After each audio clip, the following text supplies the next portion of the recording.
afternoon, and welcome back to the stream. Thank you for joining me. I hope you're doing well today. It is Tuesday, I think. Been a couple days. I hope everyone's had a nice weekend. Certainly did. Was always good to relax a little. I make sure not to schedule any streams over the weekend, so I've got some time off, time where I know for sure I'm not going to be doing any work or anything work related. You know, people say it's very important to have a good work-life balance, but I'm still struggling a little on figuring that particular one out. It's a work in progress. But then if you do work that you enjoy, it's probably not as difficult to strike a good balance. Some exciting stuff in the last couple of days. There's been a few videos from various YouTubers about the upcoming Factorio DLC. I've watched one from Trippin and from Neolaus about some of the stuff they did at the Factorio LAN party, and there were some interesting things there. Got some previews of the new planets that we're going to be having in the game. And I quite like the look of them. I like the look especially of the volcano planet. I think they've just called it Vulcan. And the fact that you're going to be able to build machines to just extract raw materials out of the lava. It looks like it's going to be very interesting. From some of the stuff they talked about, it sounded like you're going to be able to pick which planet you start on when you launch the game. So it's not just going to be start on Navis and then you can maybe choose which of the planets you explore first. It's going to be you can pick which planet you start on, and that's quite unexpected. I didn't think that they would have it work like that. But if that is the case, I'm quite looking forward to all sorts of challenge runs and meme runs that people are going to do, starting under the different conditions. One of the planets, it looks like you don't mine any resources, you extract like circuits and stuff from the scrap piles you've got around the place, and then break the like blue circuits down into other materials. So you want raw material like just iron and copper. You have to start off with advanced circuits and then break them all down into more basic circuits, into raw materials to actually build back up to what you want, which is fascinating. I don't know how starting on a planet like that would work if you don't have access to the raw materials to begin with. Like, you need machines to break the stuff down, so can you do it in inventory? I don't know. I look forward to learning about it. I didn't see a lot about space logistics in any of the videos though. You know, there were various shots of the different spaceships and how people are building them, and it's basically either a big square or a kind of narrow, generally kind of pyramid-shaped thing, because you want as little forward-facing space as possible, so you don't run into too many meteorites. But, or is it asteroids? I can never remember whether it's a meteorite out in... like, I think it's an asteroid out in space, and it becomes a meteorite when it enters the atmosphere. Something like that. I'm not an astronomer. But yeah, there was a few things about the spaceships themselves, not really much about space logistics, which I'm very, very curious about. I might have just missed it. They were like 2-hour-long videos, so I didn't pay attention the whole way through. But I didn't see anything really about, you know, sort of cargo rockets or some of the stuff that there is in the space exploration mod, like the logistics, the space elevator, space trains, that kind of thing. So that will be, if that's not in the game, then I'm going to be very interested to see how the play style of moving between planets is. Because one of the cool things about the space exploration mod is the shooting of rockets with materials from different planets that are unique to that planet, to either a processing hub or to a different planet that has a different unique resource and you need both for a recipe, that kind of thing. That's really, really interesting. If we don't have that, if it's just straight up build up in one place, cram as much into your inventory as possible, and then build up in another place, that doesn't sound like it would be as interesting. Especially if you don't have like space platforms and stuff you can build on in the meantime, if it's just ships. But I do think I heard something about you'll have just 2 main type of space thing, like one a ship and one a platform. We'll see. We'll see. I'm still looking forward to it, whatever else. For now, though, we're going to be doing a different kind of factory work. So let me switch on over to shapes. That is the wrong capture. I want game capture, not window capture.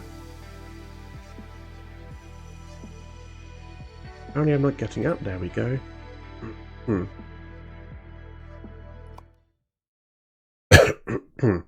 Alright, let's continue. Last we left off, we were making shapes. This game is left click to drag around, right? Middle mouse is change camera view. Always the first thing I've got to remind myself of in any game I play is which button is it to move around and which button is it to select things.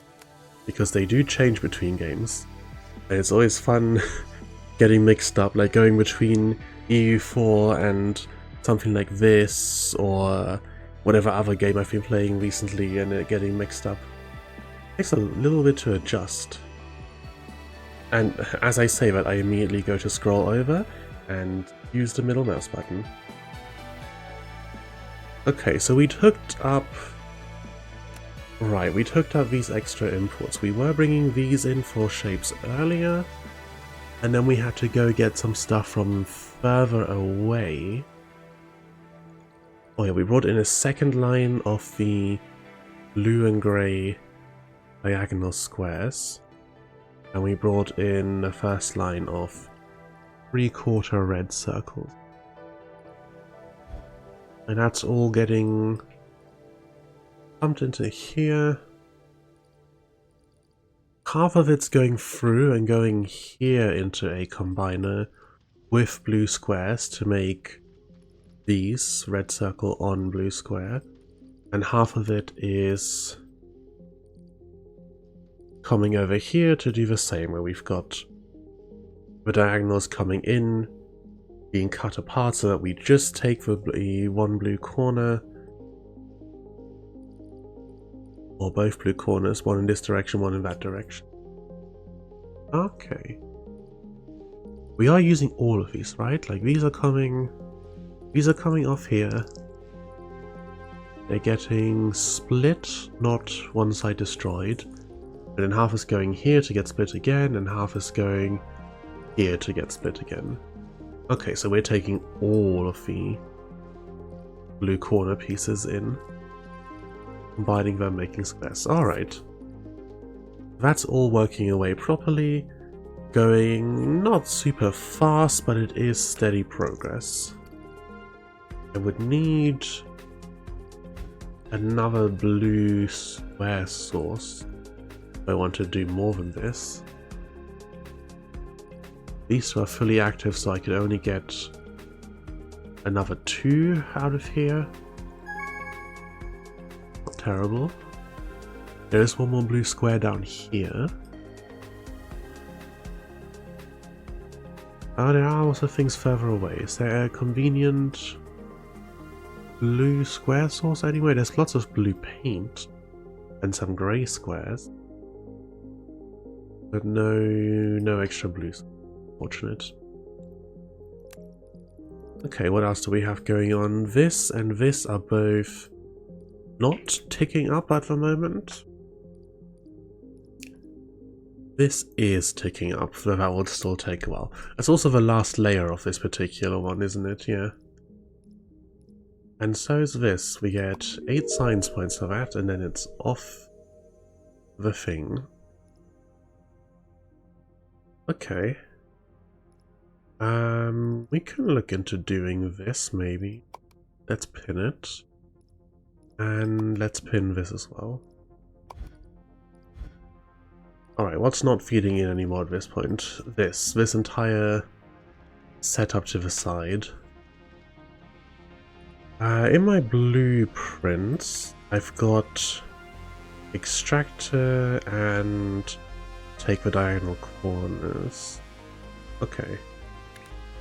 Stackers are kind of simple enough, I can just put those down, I don't need to make a blueprint for that.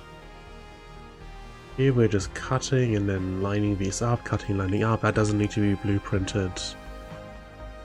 Yeah, none of this needs to be blueprinted, so we can delete that without worry and start setting up the next thing.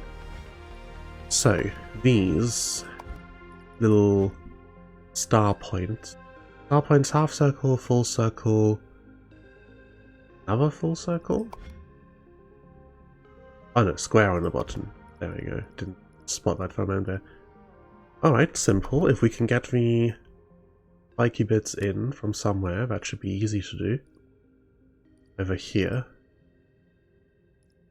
Alright, shape miner facing this way. And bring these in here.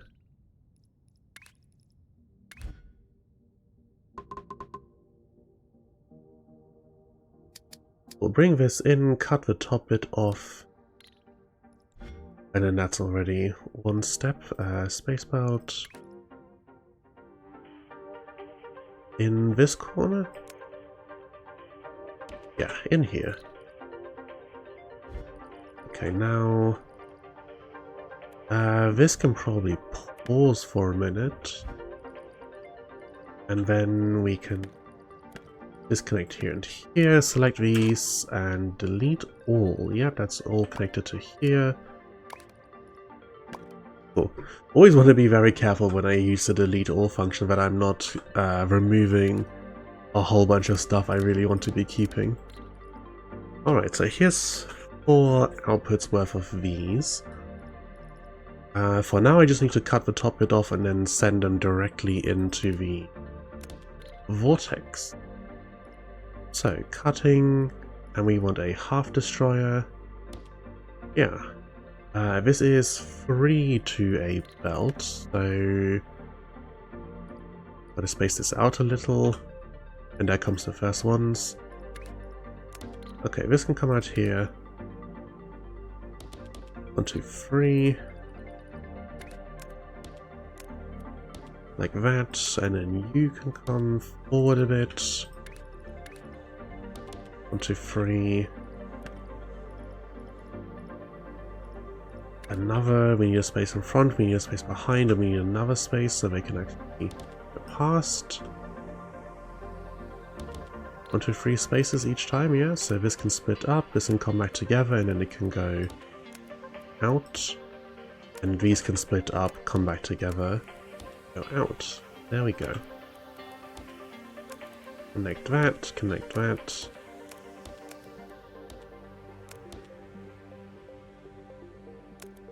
And all of them into the vortex.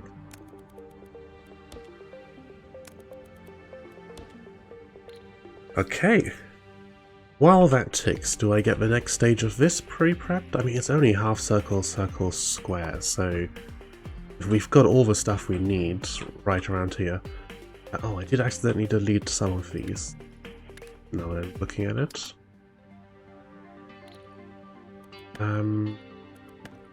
Get rid of all of this. And then just place a blueprint down. There we go. What else is finished? Oh, this one's finished. Excellent. Get another 8 science point out of there. Last tasks on these lists are very profitable. Though this is kind of cheeky. 1, 2, 2, 3, 8. So it just scales up towards... Oh, this one only goes to 6. But how does it decide that this should go 1, 2, 3, 8 for the final one? This one's only 6 for the final one. This one's 8, but there's more steps, so it's more complicated. Or is there some... These are 1, and there's a single layer. These are 2, and they're a combination, perhaps? This is still 2, so it's still just a combination. This is 3, because there's combination and an extra layer. But then this is also only 2, so I guess this is considered just a 2-layer still. But then this one's 6.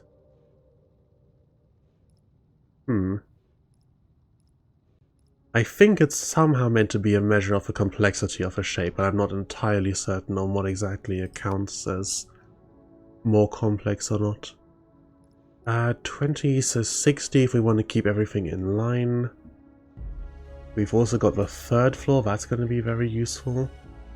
I feel like there's no real reason, especially with the amount of platform units we get, there's no real reason to take these extra layers. We should just skip straight to the 3x3. I mean, later on there might be some awkward arrangement between belts and space trains and whatever where I need a specific shape, and then this will be useful, but for now, not really. Why is Signals not doing anything complicated enough yet to warrant any of these? Yeah, and this is all for later. Don't even show me lock stuff yet, to be honest. Okay, I think for the moment I'm saving up to get all of these to level 4. I might drop a point or 2 into vortex inputs, so there's a little more space around. And while I was talking, this is finished up, so let's finish this shape and then we can go to the coloured one later. We gotta cut some circles in half.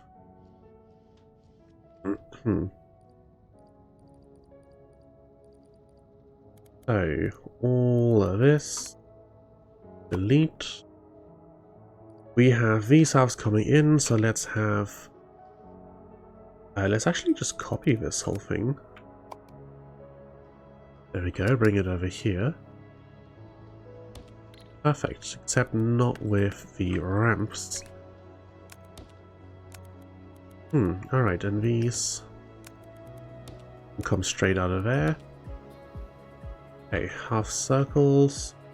One or the other of you is going to need to be rotated 180 degrees. We need 2 of these per.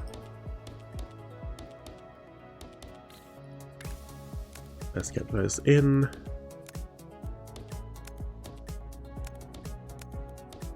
Set up. And then stacking.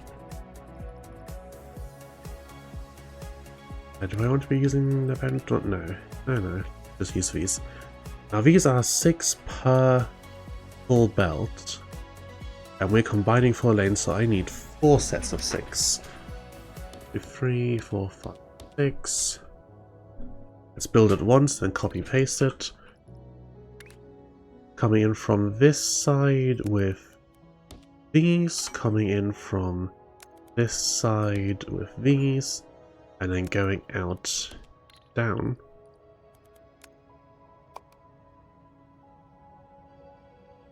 Okay, I'll put here, so 1, then next to it 2,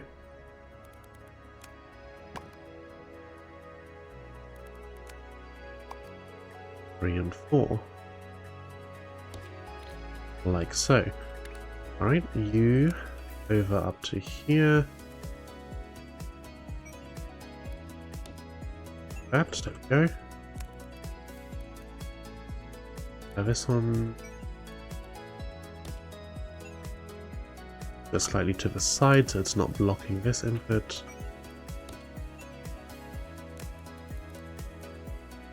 And this one I think has to come up earlier as well then. Oh no, these are still in the way of that over there, so delete that, delete that. And then we just come up earlier, there we go. Now none of them are in the way. And they can all head straight out of here.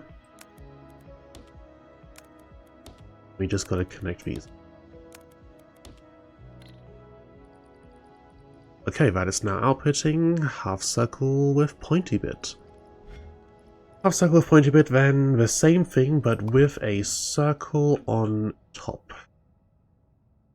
We have more circle outputs over here. that we can make use of. Blueprint, extractor. I must have deleted... Oops. I must have deleted the one side of a blueprint accidentally when removing things over here, because it will jump across this gap and delete, you know, these as well when I select all. I gotta make sure I break the connections if I don't want to have to rebuild these all the time. Anyway, so we will need a whole another stack like this to bring in 4 lanes of circles to go on top of 4 lanes of this.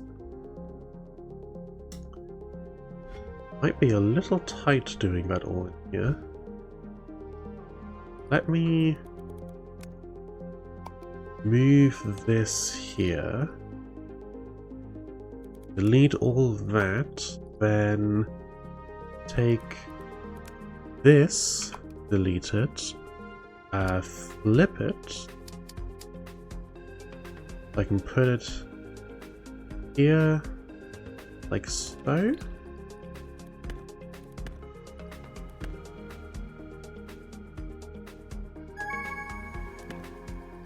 Yeah, like this, and then I want to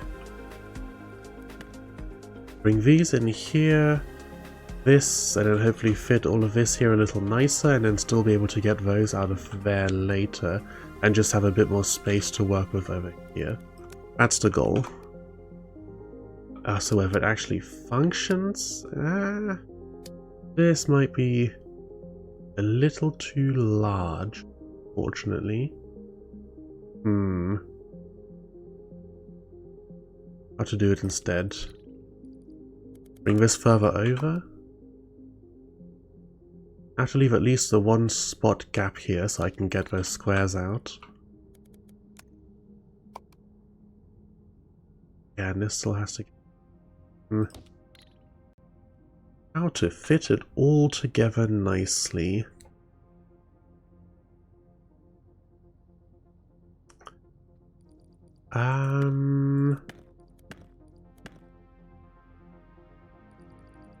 They don't necessarily all have to be together like this, but that doesn't really buy much more extra space.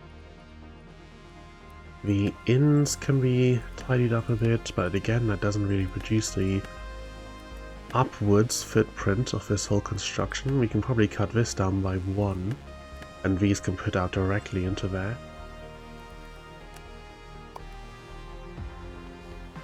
Still too tall, overlaps by like 3 tiles with that construction.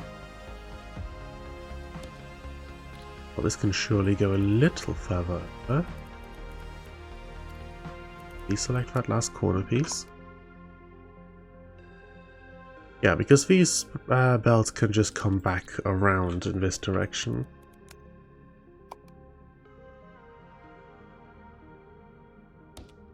Plonk that onto there, then bring these from the bottom into here.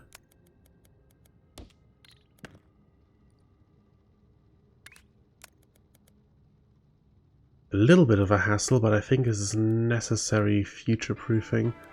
But then these need to go past the belts that are supposed to feed into there, and we don't want to go from don't want to make them go up, because then they're in the way of the up inputs. Unless those go all the way up around here, and then they clash with this.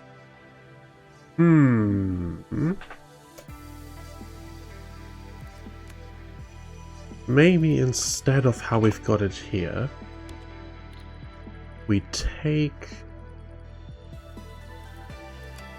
this, just to core this, and let's put them like so. 2, 3, 4. Yeah.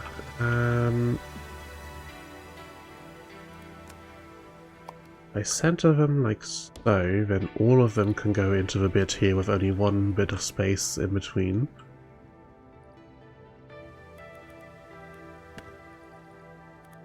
get rid of the top bit so I can redo that a little. Okay, so now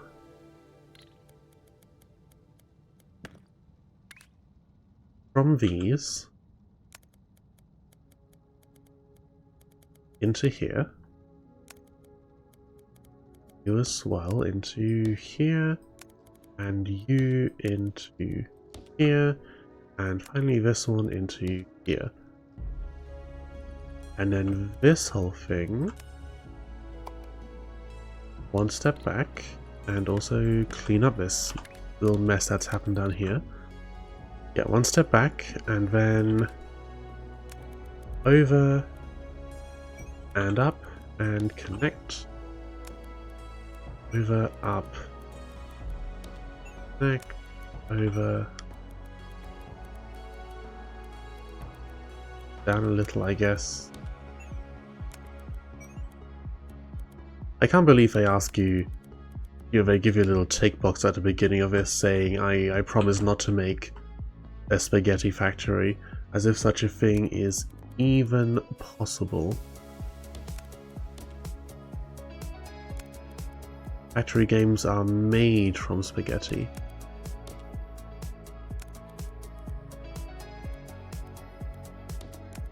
Just gotta figure out how to make it look nice. Not look nice, how to make it function. As long as each piece of spaghetti goes only to where it's meant to go, it's all good. Alright, one more over and then this will work. And we just barely managed to avoid blocking off the other connection we'll need in the future. Perfect. Put these on. Okay, cool. We are now once again outputting the shaping. And we're doing so in a way that leaves a bunch of room open over here for us to bring circles in, and hopefully also still enough room to bring squares in. Ooh. The final shape is... Okay, let's deal with this slashing milestone button real quick. Fluids and painting. We get another 1000 platform limit. Fluid miner, painter, fluid launcher, fluid space pipes, pumps. 3 upgrades. Keep delivering past milestone shapes to increase your operator level, granting rewards from the vortex. Base hotel entrance, pipe, and 20 new tasks. Fluid tank upgrades, fluid miner extensions upgrade, and painting level. Okay. You can now extract fluids and paint shapes, but do us a favor and don't spill anything on the floor, they stick really well. Looks straightforward enough.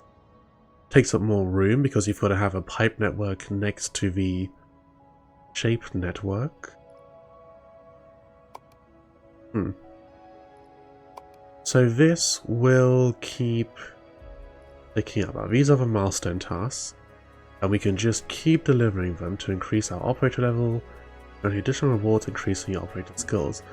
And then the person we raided into at the end of the last shape stream had a few more levels in this, but I can't remember what the later on rewards are.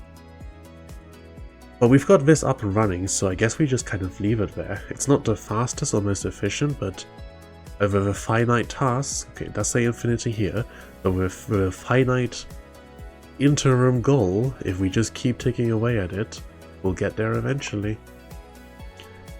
Task-wise, this task that we had previously, where it was locked, is now unlocked, and since we've already completed it, we can just cash it in. So that's nice. I'll pin this one as well because we are making blue squares, even if they're being used for the other task right now. But we can come back to it.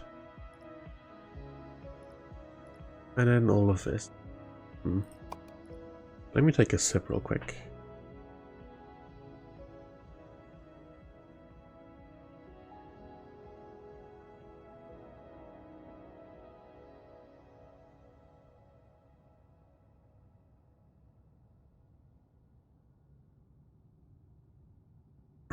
I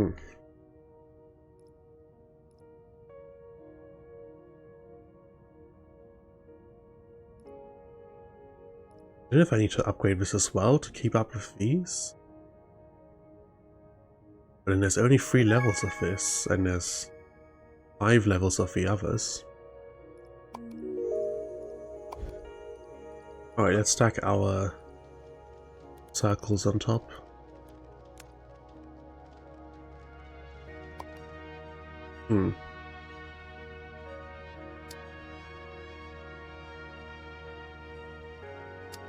Here, like this.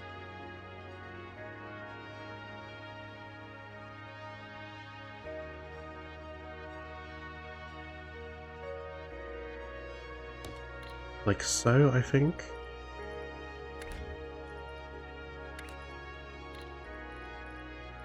Okay, I'd like it very much if this would not stay highlighted, please. Very distracting.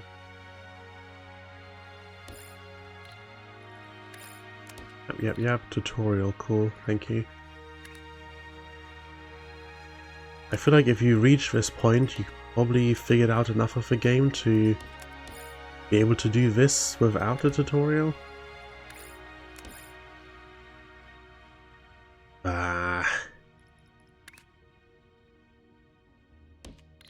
I really just want this to not be up there in a corner constantly asking for attention.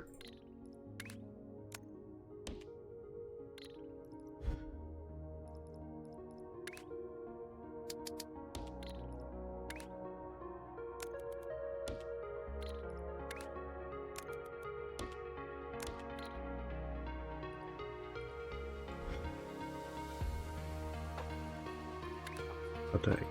Correct.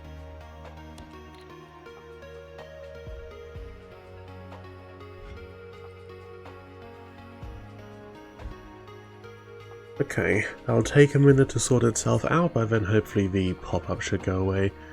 Assuming there's not another next step it asks for after this. Now then, over here. I gave this... what's the button? Oh, I've forgotten the button you hit to anchor these, so you can go around another corner.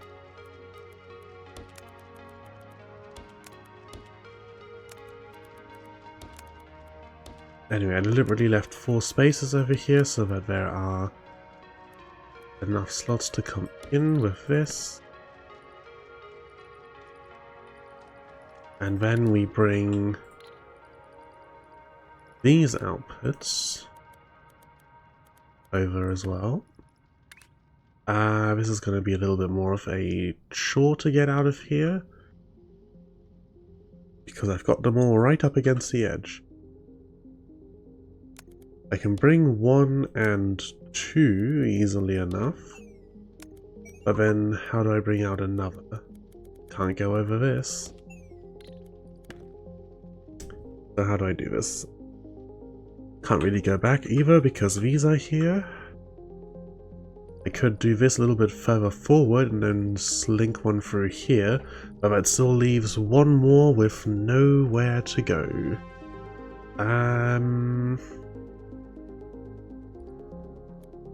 Oh, I know how we can solve this.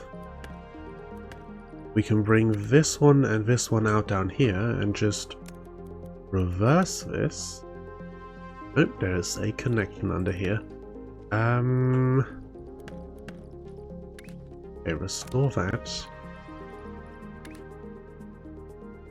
We can still just reverse this. There we go, and bring it down like this. There we go.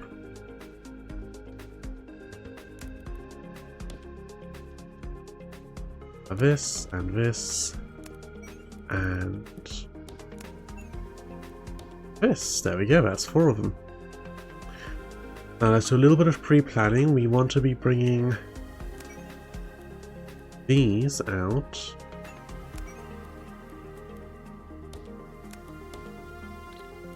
Don't connect to there. Yeah, connect like that. We want to be bringing these out. Let's get them all set up. There we go, 4 lines. of squares, which will need to connect to the end of this at some point. So let's just pre-plan how that's going to work. Then we have this over here like this. These 4 lines can run into the back here, these 4 lines can run into the back, and then these 4 will need to be able to run into here. Means we need... That's fine as long as we have all of this run along on the floor so that these can just go over them later. Okay, so... 1, 2... No, 1 over... Button, go, 1, 2... and 4. Now then, you are coming into here and you will go up once you're closer. Is that fine? I think I'd rather they don't go up, but if I run them along the bottom, then I can't run these along the bottom and these have to come up. And that I think will be a bigger problem than this to fix later on.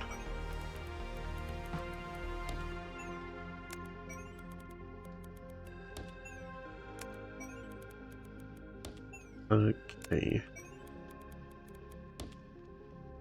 Like so. And then you output. V was it? Yeah, V to hide things. Okay, you output there. You need to go up 1 sooner. So that I can fit... Oh, no, not right. Oh, I've got shape stacked on circle. I need circle stacked on shape. Damn. Okay, stop. Remove all this. And let's reverse this. Okay, so you guys here.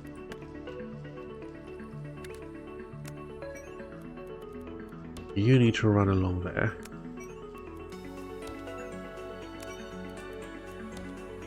Okay.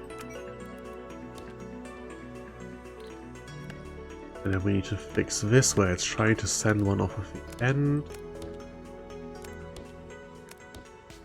Okay, we've got all of those. This needs to go away. And then this can come in here. No, that's the output. This can come in here along the input.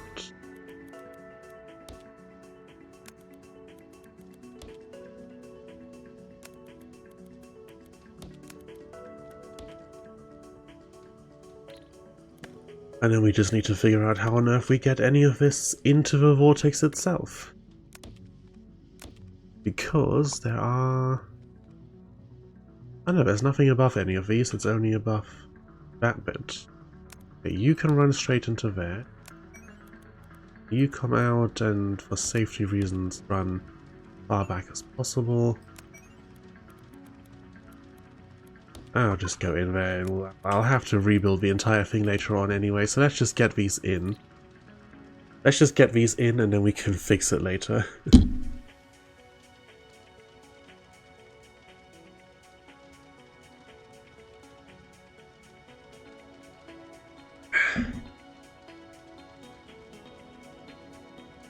feel like the game's a little quiet today.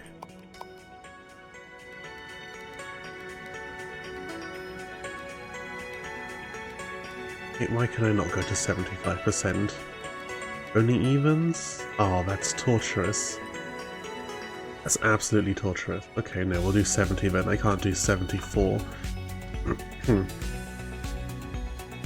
Okay, yeah. Nice thing about this game, being able to just rip down and replace everything for no material cost. Means I'm not as adverse to rebuilding as I am in Factorio. And of course in Factorio the production chains are a little more finicky when you've got so much stuff to so much stuff you need to be careful with.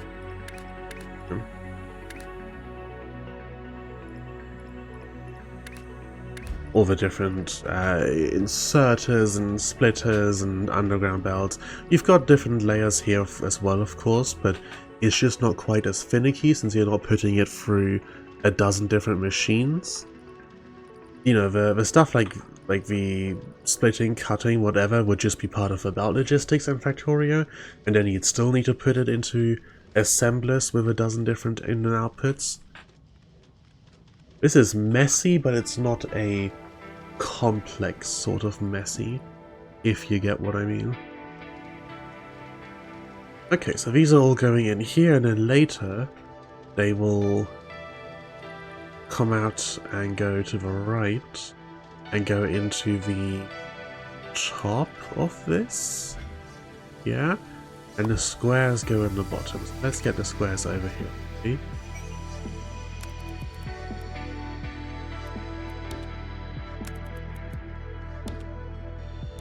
You need to go that far, that far, that far, and this far.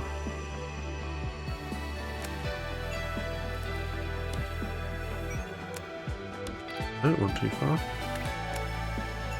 Here and directly down.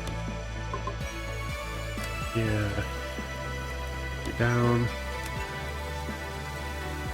And there. Okay, that's all the squares going into the bottom. And then that will all come out of here. And we'll then angle something to get it all into the vortex over here. I think with this running over there, no, this will need to come up here as well. It will probably just about fit. We can always spaghetti something else somewhere else if it doesn't quite fit. Okay, that's that task done. Let's make this happen.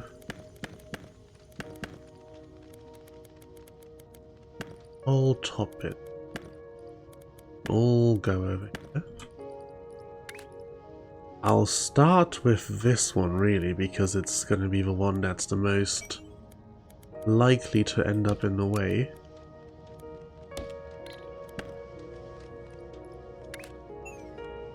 Then we bring this one up. And these ones are already up. Okay, so how close over? If I've got this coming down through here perhaps. Or even better, this can go straight over from here. Good. I go down, up. Yeah, I can go straight over from here, so this can come straight over. And this can go over like this.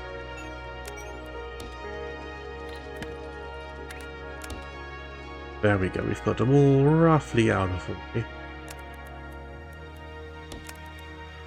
Into there. Into here. Here and here. Okay, this is now outputting circle, 20 half circle, square. Now I want that to come down here like this. Not quite good enough. We need to get, or we need at least 2 access points free in order to get 4 lanes worth of this shape in here. So what do? I can't move this down any further because I need these accessible. I could move this further down actually. Yeah, this does not actually need to be as far up as it is, so select all of that, all exit, bring it down here. This just plugs back into there, and this plugs back into here. I hope that's where it's meant to go. This is making red full circles and putting them on top of blue squares. Excellent, that's what it wants to be, or should be doing. Okay, and now this entire setup can control X and move down 2 slots. Good. Connect these back up.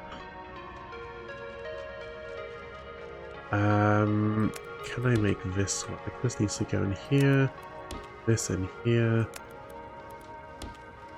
this in here, and this in here. Move the top bit so I can see what I'm doing down there. In here, delete, down here. Okay, we're now outputting 4 lanes of circle on thing. We reconnect that to the stackers.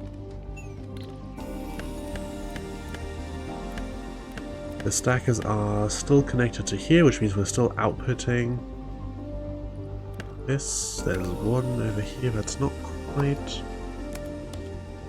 how I want it to be. There we go. And now, move that. Bring this over and down into here. Nice. Into there. I think we just are one input short.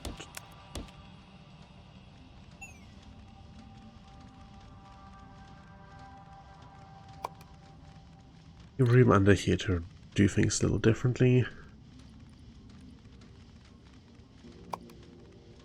Yeah, this can come up sooner. Like right away. And then we can redirect these. Go up here. Delete all of that. Bring this over here. Bring this around. And bring this around. There we go. They're all going in. Which means we have a little bit of space on the floor. We can take one of these, drop it down here, bring it in. Take this one, also drop it down here, bring it in. And then take this one, bring it up and in. There we go, 4 lanes worth. Probably overkill considering that we're like a third of the way through the shape, but still satisfying. Now, place a painter and paint your first shape. How is that not finished yet? Where were we doing that? Over here.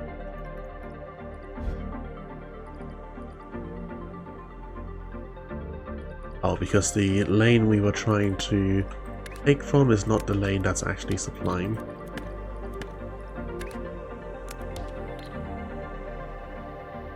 Right, now it should do it.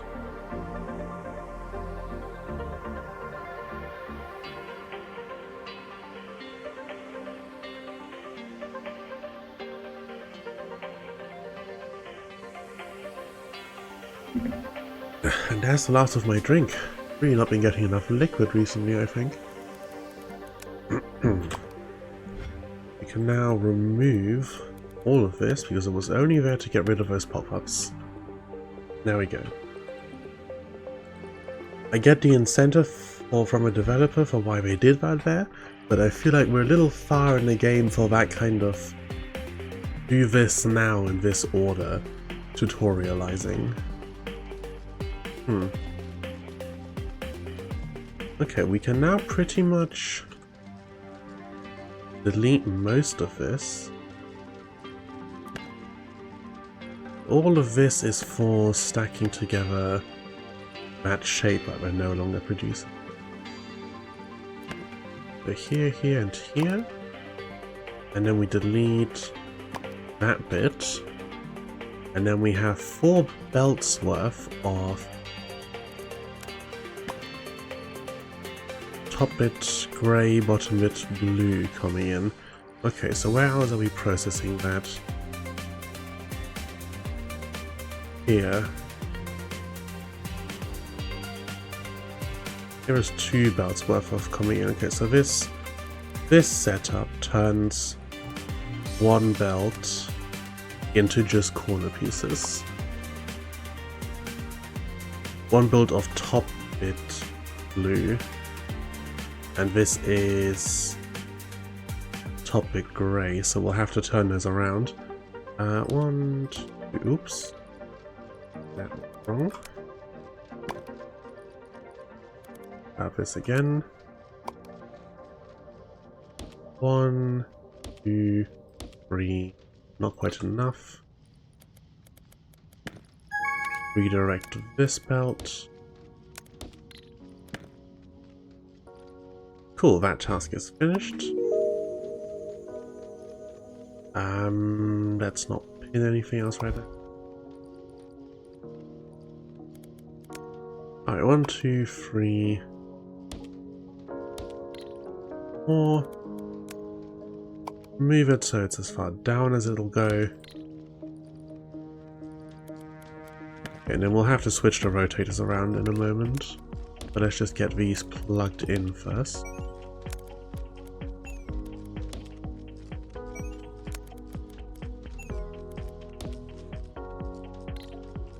Cool. This is actually the right way around. Because the bottom ones are coming in on a different orientation. Yeah, they're coming in top bit blue, and these ones are coming in bottom bit blue. Okay, let's just use a different rotator here. That should be correct. No, that's giving me just the outputs. Hang on. We're cutting off the left, so we need to 180 degree these guys. Because they're coming in sideways. Still 2 per belt for one here.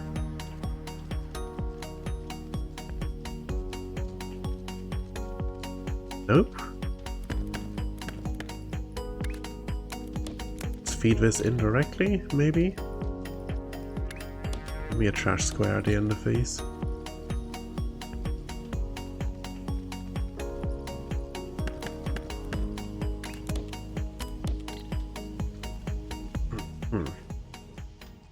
Yeah, I can just feed these indirectly and it will give me what I want. Cool. Why are you no longer supplying? What's happened? You still have input. And the splitting... Oh, because the bottom is also coming from the same machines. So as long as these aren't doing anything, those aren't doing anything. Okay, let's put some trash along all 4 of these so that the machine can run and all be in the same spot.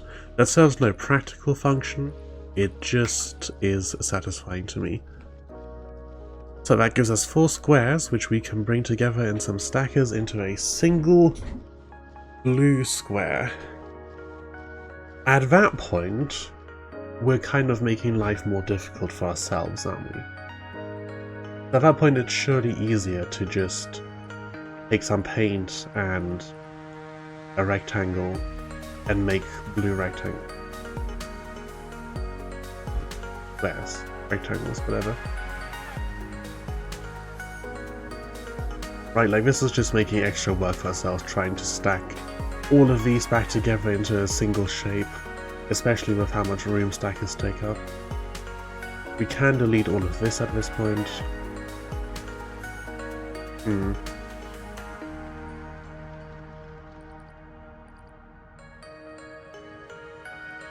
Yeah, I haven't gotten the first operator level.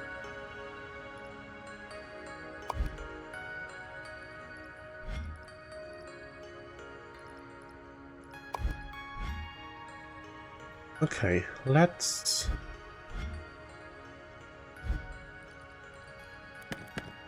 remove this, even though I did just set it up. Let's remove this and look into building another platform over here and just combining these pieces externally. We aren't making use of this anymore either, that's just kind of feeding into here for no reason. So let's delete that whole thing. Okay, shape miner. Over here, extension. 1, 2, 3. And then belt that over here and give me that form. And then a fluid liner thing.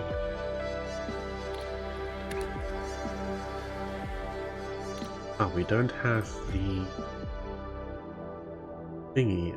The tank fluid liner extensions allows you to connect extensions, increase its throughput.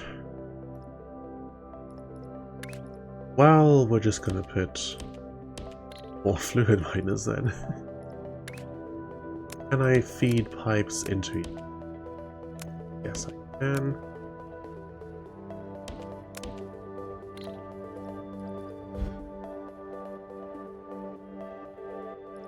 Hoping they combine properly. Okay, and extractor, not extractor, fluids, pumps. Seems excessive to section that off, especially for its own thing, but whatever. And we'll run these each into a different output.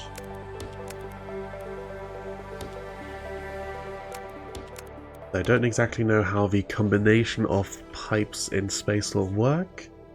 It appears to be working, yeah, pretty intuitively, which is that whatever's on a certain lane in here will go to a certain lane in the main pipe.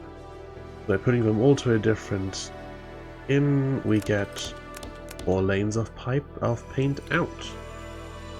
Now, what function would a fluid tank? Stores excessive fluids. I don't know how that would fit into the whole thing. Now, the painter. Require building for a fully saturated belt of items with equal upgrades. How many buildings of this type 1 fluid launcher?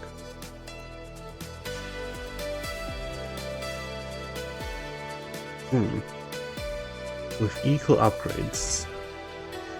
Except painting upgrades only go up to 3.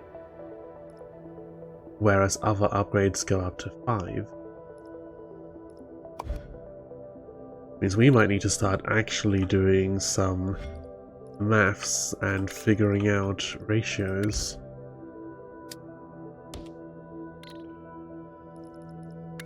We'll see. For now, just get me squares. Okay, we've got squares coming in, we've got paint coming.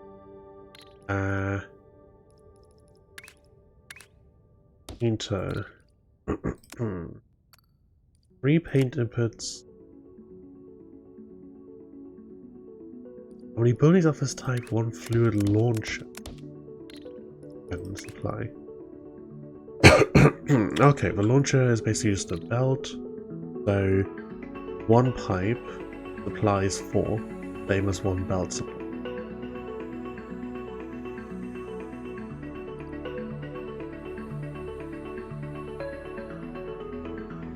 But how do you stack them up nicely? This is going to be a little messy, isn't it? Because I need to be able to get...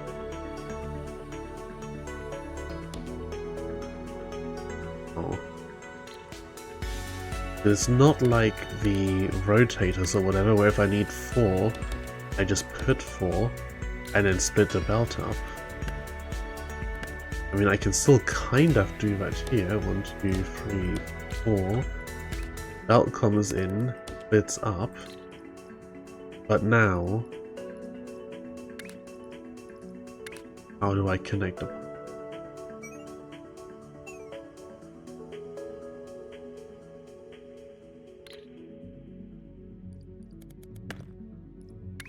Either the belt or the pipe has to go with an extra space in between,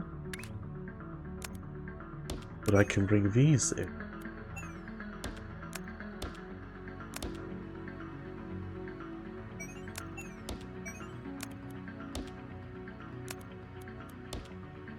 And also, I can't... Or can I? No, if I go up or down, then I can't connect on the top, so I would need to do this.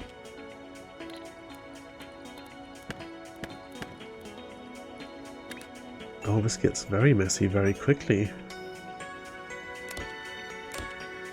Oh, hang on, above where we have a line above the belts.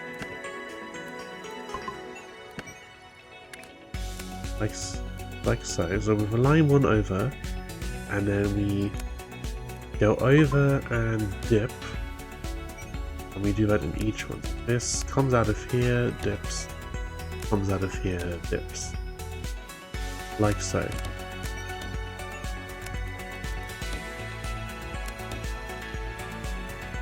There we go. Well, this works. I don't know if it's quite the right approach, but it works. Bring all these together, and since this is hooked up on the top, run all these like that. Okay. Well, I don't know if this is a good setup, but for now this will be my setup. And I need 4 lots of this. It's probably easier to have them stacked like so. But even like this, it's going to be a difficult fit.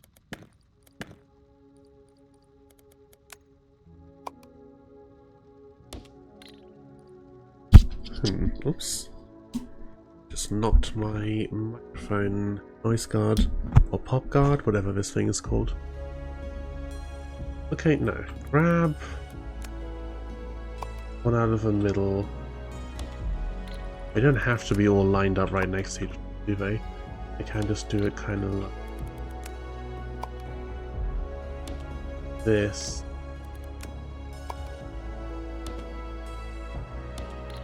They're all roughly in the same area, even if they're not next to each other. Okay, pipe. Here, coming out, going to there, here, coming out. Going to there, except no, because that's going to block those off. But they can come in and go the other direction. This one here and down. And then we don't want this to connect down, we want this to just straight. And this one coming here. Like so, and down. Convoluted mess. Belt. No, that's not.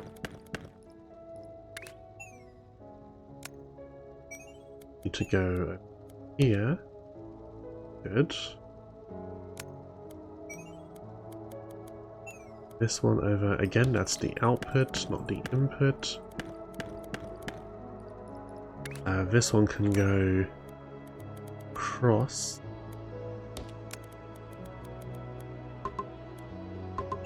Down and in. Where was that to? This one. Across. Up. Down and in. And then finally this one can just run straight over here. And you switch direction, switch direction, switch direction, switch direction. Alright.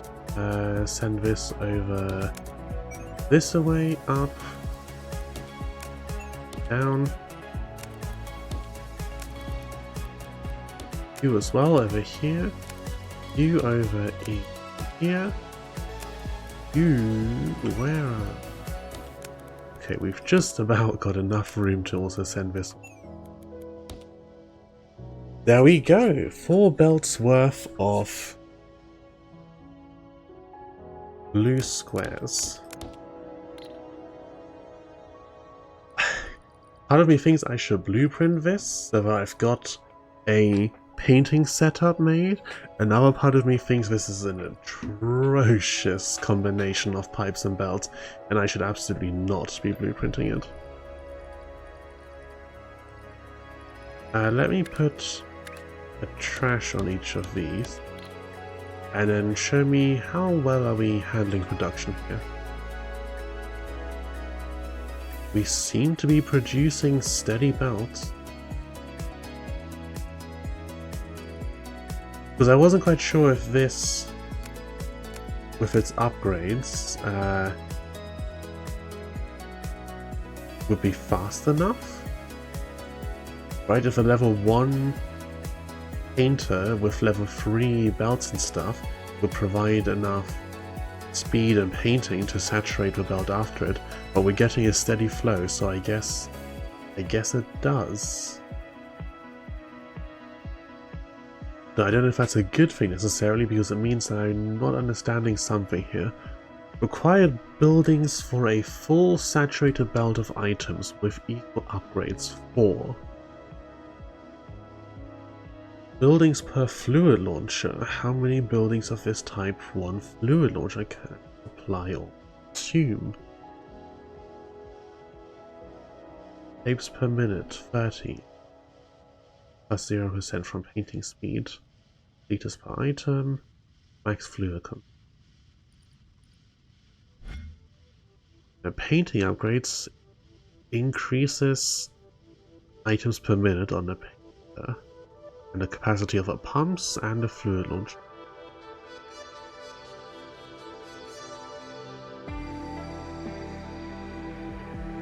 I guess I just got lucky that level 3 belts happen to split 4 ways into level 1 painters. If this changes, so a level 4 belt should be too fast for this. I'm not going to test it because I don't want to get these out of whack, but a level 4 belt, when we upgrade this, we'll have to come back and check, but it should mean that it's going to be too fast for this. Okay. Now then, we get some circles.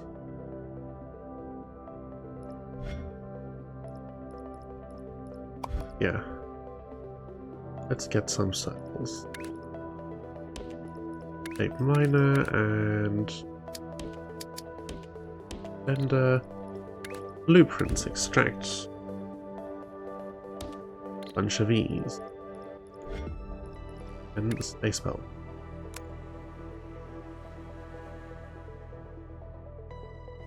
Can we go underneath too? Yes, we can. Yes. Okay, we bring that in here. There comes circles. We put circles on top. So stacker. 1, 2, 3, 4, 5, 6. With input, output. 1, 2, 3. Nothing down. 4 times.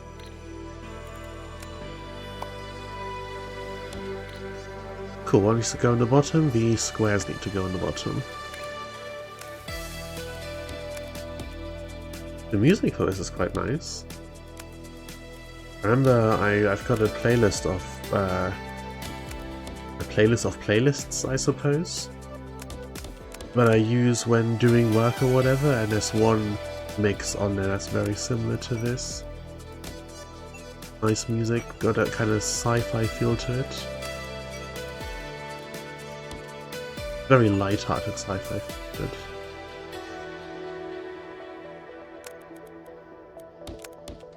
Okay, and then all of these come out of here. This is going to be, in the long term, the next step for the factory. We're going to move towards...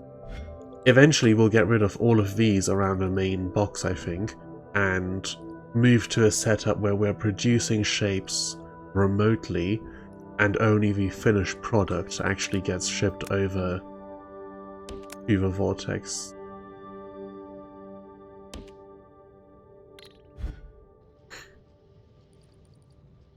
Okay, this entire thing is not producing anything that's actually doing anything, is it? Yeah, this is all red X's. So, cut them off from here.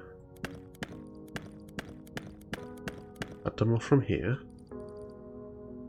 I think this is also feeding into this machine. Yeah, it is. So, cut this off. And I think so are these. There we go. This is, yep, all connected to here. Delete, delete, delete, delete. This bit ended up isolated. There we go. And then this is bringing in our circles and squares.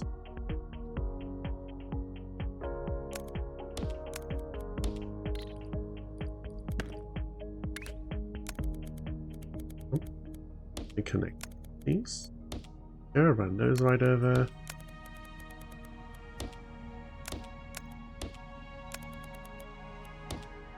Okay, there's one more output being completed. And then the next step of this is cut it in half, then cut into a corner, and then get the diagonals, which I've got a blueprint for, so that's excellent. Real easy to do. With these, I could cut that one bit off. Paint the... oh, wait, we can't paint the top red, can we? It would paint the whole thing. That's not as easily done as I'd hoped. We could at some point go back and redo these earlier tasks that we kind of stopped partway through. Like with a corner piece, I swear we've got that somewhere. Almost. Take just a 3/4 circle and drop a corner on it. Doable. Saves us having to assemble the 3/4 circle. And then the 3/4 square. Right, these are the two that I tried to combine the two factories together, and then it didn't work out because the ratios were... these are really early tasks. I need to get them cleared off of the list. Okay. So bring in this.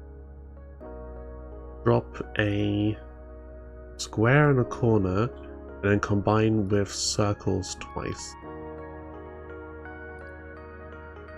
Should I do that over here somewhere? Got another circle source here. So, shape miner, extension 3. Put some things down there.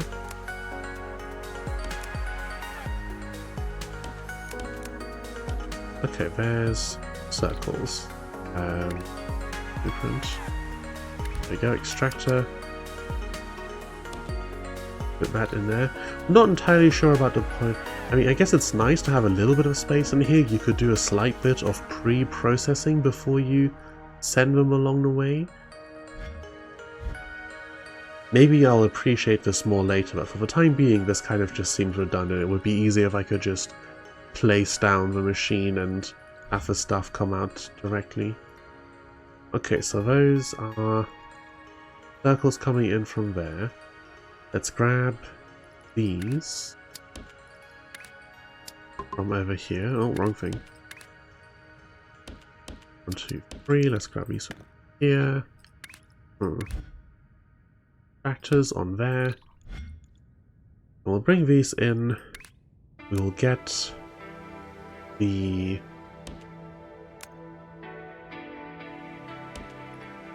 we'll get the corner piece from those, combine it with that, and then combine it with the circles that we've got coming in from the other area. 1, 2, and 3. Blueprint extractor.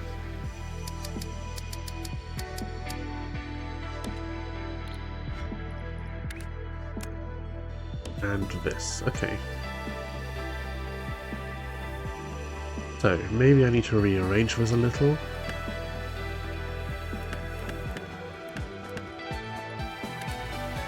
Because we want to process these first, combine them with these, and then bring in the circles and then ship the whole thing out. So, process these first, combine them with this, and then ship the whole lot. There we go, this should be correct. Right, these, and we need cutters, we need half destroyers, and we want to, yep, just destroy that side. 1, 2, 3.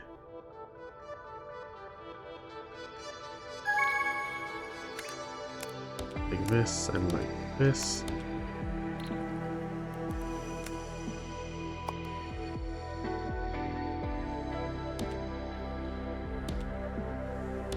It can really just be brutally space inefficient here. I think that's one thing that always trips me up in Factorio, is that I build something and I feel like I need to fit everything into a nearby area. Or like if I'm running a belt from somewhere too far away, it kind of irritates me.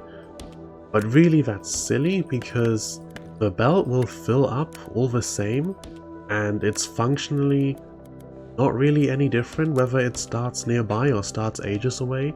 It's still just a belt of material. It will get to where it's going sooner or later. And once it's there, the belt will still be at full saturation, even if I had to travel a while. It's just kind of silly, really. Delete that, and actually let me just grab literally the thing I was just working on. Okay, Control-C. Can't zoom out all the way while I'm holding this blueprint, because this is a zoomed in scale blueprint.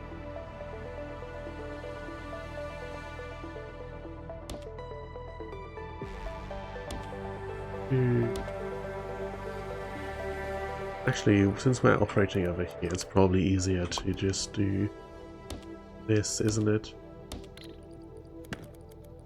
We've certainly got the room for it.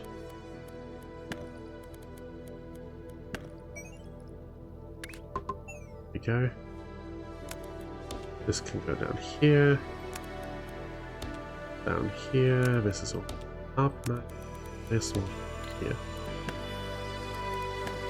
Delete our redundant bits. And then feed them all into the vortex. Cool. Products being delivered. Alright. Now back to here. We're building. We have corner pieces, we have circle bits, so stackers. 1, 2, 3, 4, 5, 6. Input bottom, input top, output. One, no, this is probably too close, isn't it?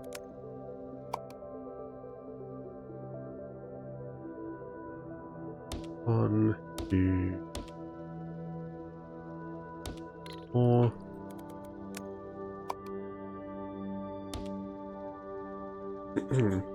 I mean, I've got this whole island for it, so again, why am I putting them all so close to each other?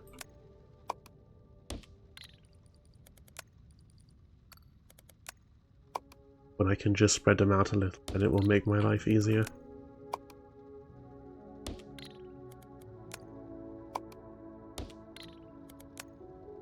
Here we go, this should be better. Whoops, I placed one too many. Move all that excess stuff. Maybe move the whole thing back a little more so I've got room to bring these out. Okay. First, let's connect these up. Then, is it the right rotation? Conveniently, it appears to be so, yeah. Okay, this runs over to here. This runs over to here. This one goes in there, and this one hops back down over to here. You come all the way around, go in.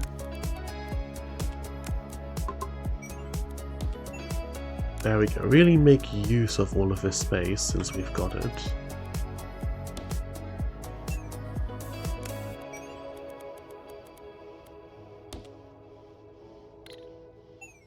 Cool, and we're now producing the thing we need everywhere. This can just about come out of here. This one cannot. Heck. Can I unlock the third floor? No, that requires 50 iron. This has to go over, and round, and now this can come out of here. 1, 2, 3, 4. 4 lots of circle with corner. And then we need another lot of stackers. I can basically just copy paste this whole thing, can't I? No, because these are coming in here after all, not on this side. That's fixable. Right? Yeah. Zoom out. To this level. Put this thing like so.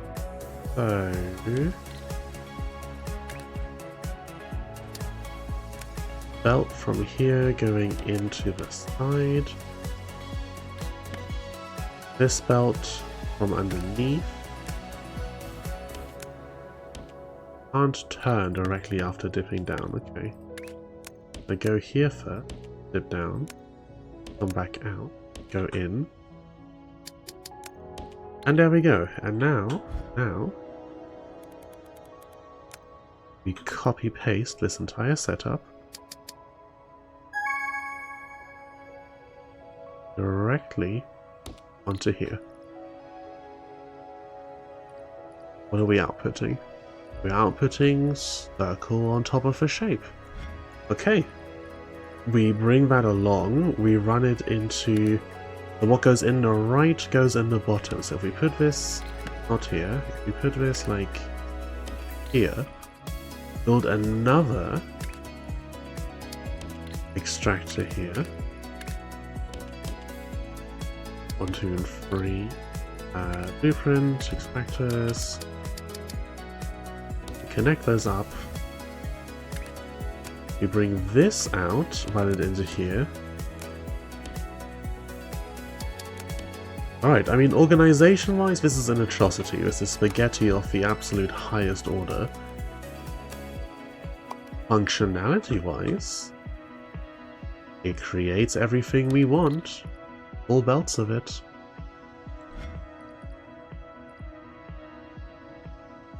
Oh no, this is the 3/4 circle producer, not the circle. We need over here. We need regular circle production, please.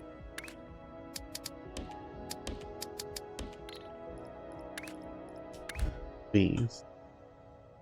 Add onto there.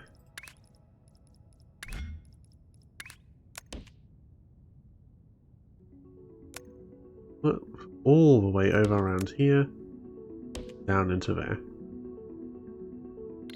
Okay, there we go. And now this is producing 3/4 circle with a corner on top of with circle on top with circle on top. There we go. Run that back down this away. This hang on.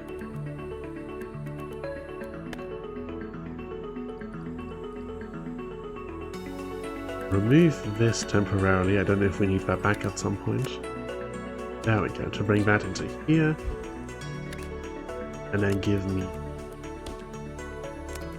4 lanes of belt, bringing our output into the vortex.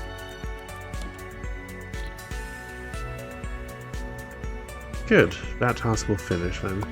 Okay, now we need to cut these twice. So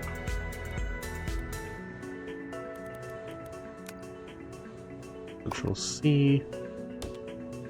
Put that in here. This is being cut once and then cut again, except it needs to rotate before it's cut again. So first delete this down here, then Control X, move all of this up one since we've got a little bit more room. Move this lot down a bit. Rotator, and I need to turn you once any direction. Wait, you can't be right up against there because I need to split the belt. Okay, like so. Once any direction. Split, split, split, split. Remerge into there, remerge into there. And then output into Vortex. There we go. Next stage of task in progress. We've done the 15k of these. Flame, operator level 1. And that gives us 50 platforms and 2 research points. Next one at 17.7k. Well, that can continue to tick away slowly. I'm sure later on in the game there are like trains and stuff and other logistics things. So I imagine later on in the game we'll remove all this and make a way more large scale production where we extract tons of squares from somewhere. You know, around here, combine them with that, around here, combine with that, and then ship them all in towards the middle. But right now we've kind of got a lot of stuff going in here. And I don't think it's quite time to start replacing things yet. So we have 2 tasks coming in right now, this one and this one. And then this is the last task in its row, and this we can do the next up bit quite easily. We get 12 research points out of that. Then we probably do this one. So 3/4 squares. Do we have easy access to 3/4 squares anywhere? Any 3/4 squares? We have a few things with 1 corner of a square, but that's really no use. So to get that, we have to split it and then recombine it. Like split this so we keep both pieces. Cut this so 1 bit is gone and 1 bit is kept. And then stack back together with the original. And if we're doing that, we can just extract from a actual square that we've got right next to the base anyway. But it does look like we will have to. I'm not seeing any. Oh no, there we go. We have 3/4 squares over here. Alright. Get me 1, 2, 3. In faction blueprint, go. And these, the platform limit seems kind of irrelevant. At the rate that it's growing, we're gonna unlock access to more platforms significantly faster than we're going to run out of the platforms we've already got available. Right, let's get another one of these. Yeah, let's get another one of these, and then we can bring the first one in, combine with a corner which will nab. I guess we can nab a corner from here. Yeah, let's actually destroy this. Combine these over here, and then ship them on. In fact, let's combine all of the stuff that we're building right over here. No need to bring it away. Okay, 3/4 squares coming in. Then shape miner. 3 of extractors. Action blueprint.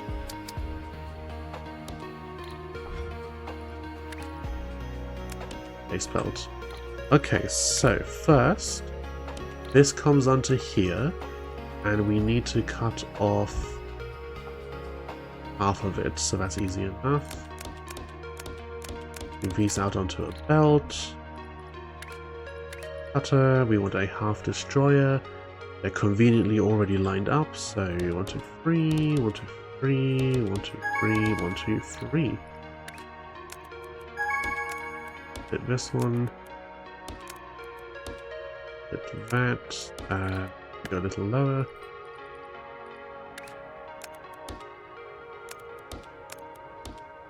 Hit. Oops.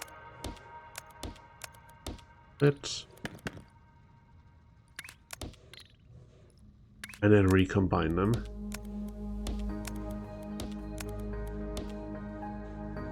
And that gives us corner bits.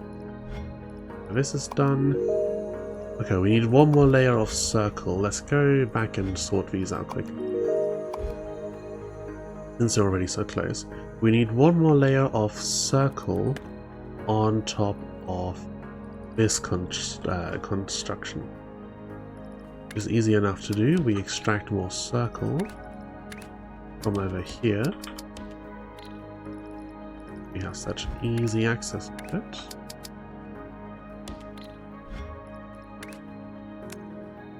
Run that up here. Run it here under this. No, don't run it under this because this is where we want to meet up. Here. And can I, if I, oh no, undo, there we go. If I copy a platform like this, any chance I copy it? Yes, with all of the stuff still on it. Bring this into here. This out of here and under there. And into there. Oops. Out of here. Come on. There we go, out of here. And this outputs, or will output, one more circle on top of the existing shape. There we go, all done. We have a blueprint for diagonal corner. This has one input here, one output here. So presumably if I feed a full shape into this, let's Control X this in case I need to put it back. But I believe if I feed a full shape into this, it comes out with just so the diagonal corners off that shape. Oops, I'm in blueprint mode still. In a blueprint tab. Yeah, it comes out with the diagonal corners off that shape. Okay, any chance I can fit this anywhere 4 times? I feel like the answer might be no. 2, 3. Yeah, a 4th might be asking a bit much. But then I only need it for this one task, really, so let's just ignore the 4th lane. It will still get done quick enough with 3 lots. There we go. You come up from here into there. Alright, 3 lots of this. Not quite enough space for 4. Oh, that's excellent. That's exactly the kind of thing we want out of this. What does this blueprint do? This blueprint is... or this setup is go in, cut one side, turn, cut one side again. So this is extract one corner. Let's tidy it up a bit. And then I might save that one as another blueprint. Control X, bring that in. There we go. Control S. One. Oops, I've got caps lock on. One corner. There we go. One more on the blueprint library. It's very good.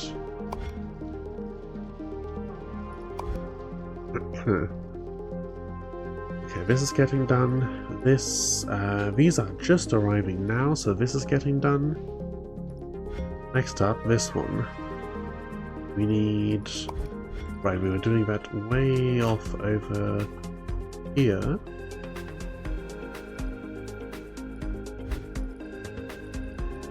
We were cutting these in half. We've got these corner bits, which we want to combine with one of these inputs. Let's bring those in there. Now these are arriving orientated like this. So let's twist around these. Is that correct? Yeah.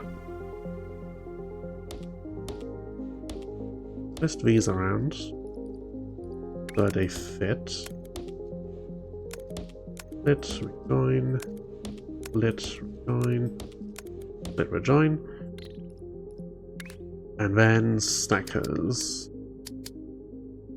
1, 2, 3, 4, 5, 6. One belt of inputs, one belt of inputs, one belt of outputs. The V.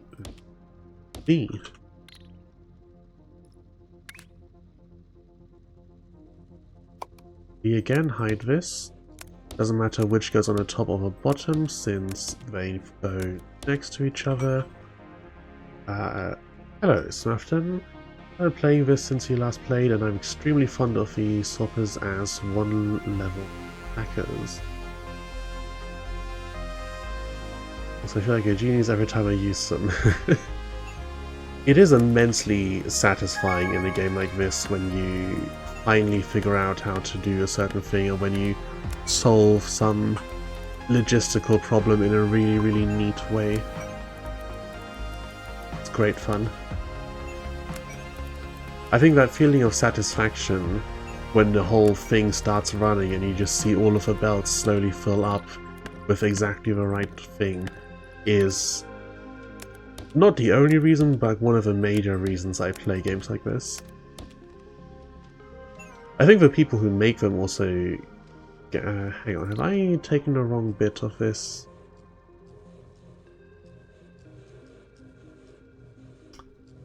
Yeah, no, this corner piece goes for the other thing. I need this one over here. This is the wrong island. But yeah, that's feeling of satisfaction. I mean, they called one of these games Satisfactory, which I think is a big hint to what you get out of them. You have swappers unlocked.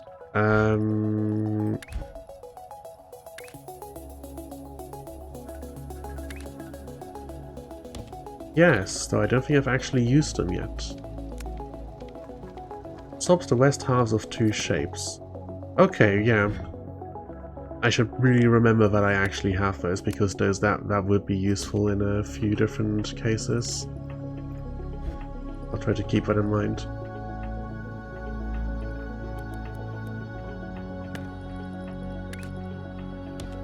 Clear these belts while that stuff is coming in, because all I've done here is make squares because I was bringing the wrong piece in.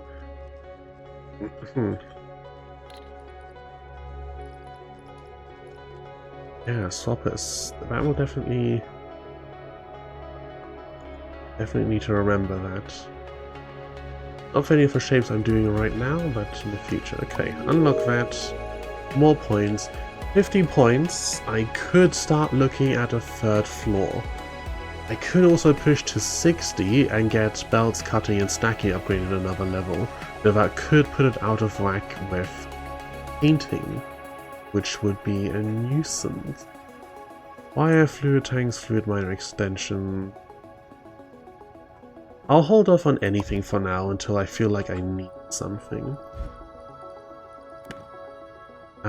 This is unfortunately the wrong piece, which means I need to switch. rotator in earlier, don't I? Yeah. Okay.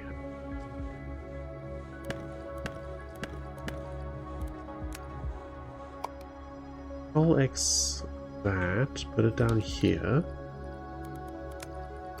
Control X this slot, move it down a bit. Grab these again, and put them back in up here. Nope, I need 180-degree burners.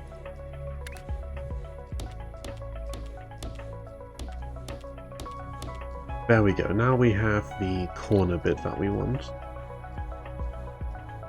But the corner bit is in the wrong orientation, it needs to be turned 180 again? Yeah. I don't have quite enough space here, do I? Oh no, I can bring these back together, can't I? From here. Yeah, just like that.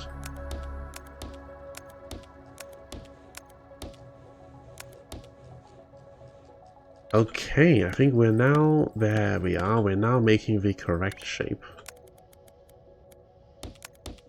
Bring these all to the end bit. There we go. What else do I need? I need to put another one of these on top. Which is what we've got this line over here for. So that to there. One of these. One of these. Let me just grab the 4 backer array.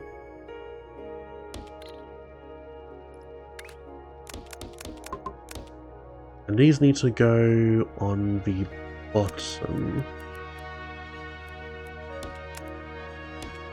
How I orientate things is going to matter here as well, isn't it? Because the bit with a gap has to line up with where the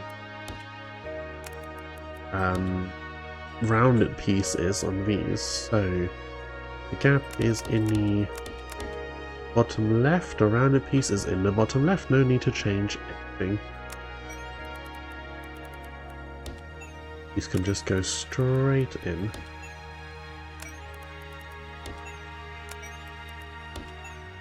Okay.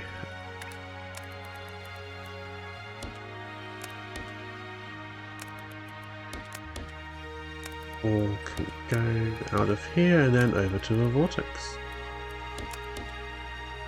Nice. It is at the same time really satisfying and also kind of like, how to describe it. The fact that things are so easy to rebuild, remake, shape differently is great for just restructuring the entire factory when a need arises, but it's also kind of, it feels like disconnected levels almost that you're playing here, where you need different things at different times. Right, like it doesn't flow one product, one item into the next one. I'm done making this shape now, so I'm gonna destroy this bit, remove all of this, and make space for the next thing that needs to come in. Maybe pin the next tasks as well. This looks relatively straightforward. This looks straightforward. Yeah, like this whole thing can go now. And I'm not going to be building on what I've set up here. I'm just going to be removing and replacing it. Okay, these are coming in? Yeah. They're coming in.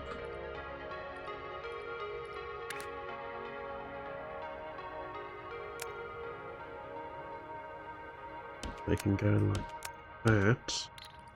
I cut that off, cut this off, go in there, cool. No, don't go in there, what are you doing? I also like that Soppers plus 180 rotators let you condense 2 sides into half a belt, paint them with half the machine, and put the piece back.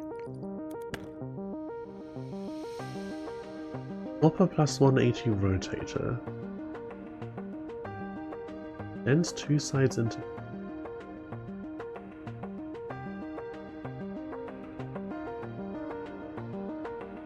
Not sure what you mean there. You mean like you've got two rows of half shapes that all need to be painted, so you put them...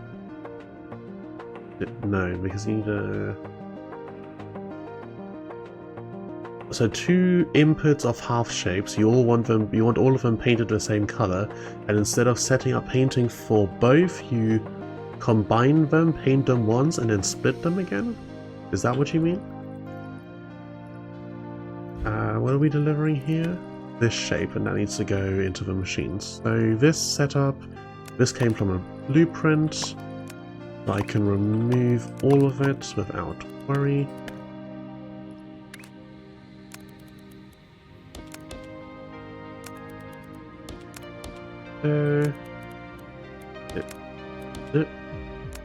Oops. Oh, wrong. Delete, delete, delete. There we go. So that will be this done, and then the next bit where I need another corner bit combined on top,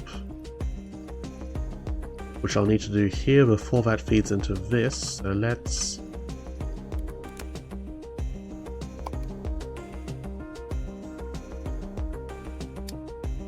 just get that done. See?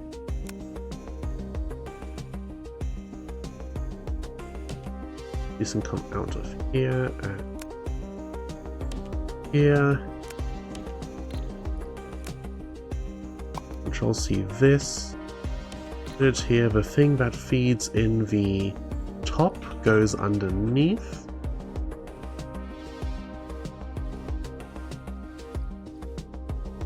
Oh, hang on, we need this in between. So Control C that. Hold Shift to place anyway. Not letting me do it. Okay. That here. Those feed in there. And then this will split off. Well, this will be redirect. No, because we need this, don't we? Oh no, this is getting dropped on top of here, there at the moment. This is going into here. This is going into here, and this is all this platform is doing is stacking the top and side input. So, once this shape is done, we remove this, feed this into here instead, so it makes the same shape again, and then we feed that into here, and it will output the thing we want. There we go.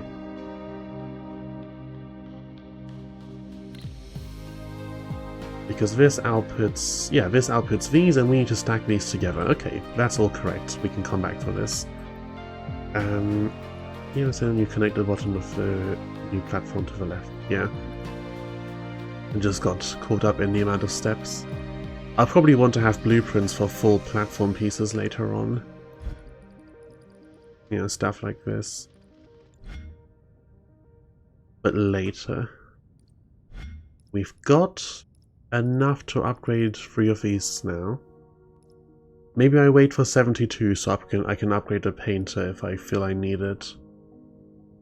There's a few different things I want. I want full upgrades across the board for just more speed.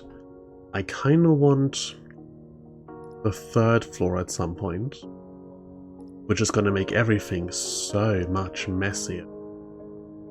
Labels maybe wouldn't hurt, considering the amount of the sheer quantities of stuff we're doing at this point, and I really want the 3x3 foundation. A 2x2 might be a nice compromise though. We are using 2x1s just fine at the moment, but 2x2 could be good. Wires, fluid tanks, don't know what I would need the fluid tanks for at the moment. Could do that now, split the path and make it so at half of the next step and half of the current step. I don't see much reason to. I mean, I think this will tick while I'm waiting anyway. But then we'd also cut into production of these, so it would slow us down in that regard. I don't think it's any faster.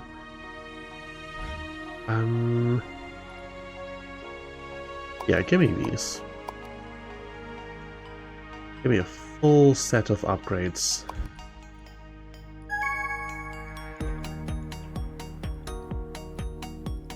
Yeah, how fast is this ticking now?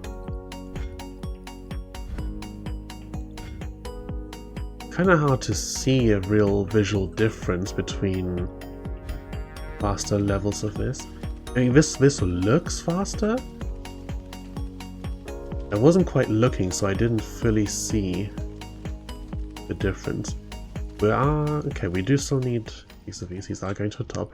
Let's see if the painting shows a notable difference at this point. Cut this and put trash along there. Do these belts now struggle to be filled, or are the painters keeping up? And also collect this while I'm at. Does this belt start to show gaps over time?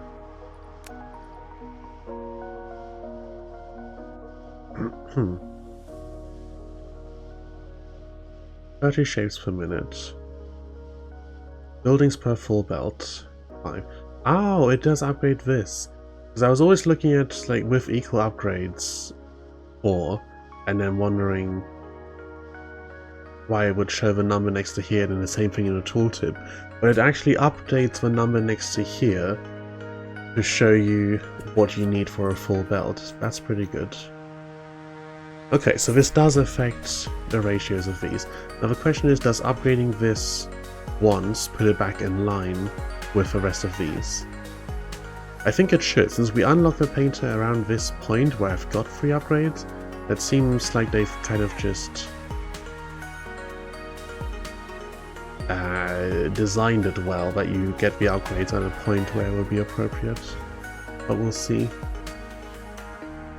Okay, back up all the way to here. This now needs to go into here, and this just needs to connect straight into here. And that should be everything.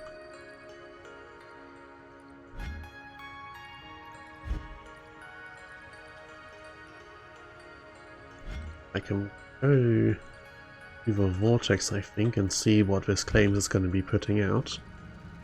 Yep, that's going to be putting out this shape soon enough. Okay, next. Collect more stuff. I should get started on the milestone stuff at some point as well. We do get trains. That's going to be very exciting at the end of this milestone. Okay, so a green square. Easy enough. We've got squares up here. We've got green over here. What's the closest square? Just simple square. I could combine some of these or whatever, but I don't want to. Another square here, and there's some green right next to it. It's about the same distance. Another square here. Green. Okay, we'll do this one.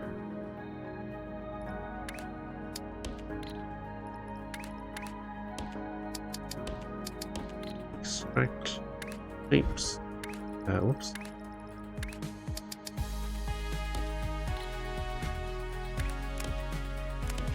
Alright, squares and this. Now the question is, how many painters? I still only need one, so 4 of, how many buildings of this type one fluid launcher can supply or consume?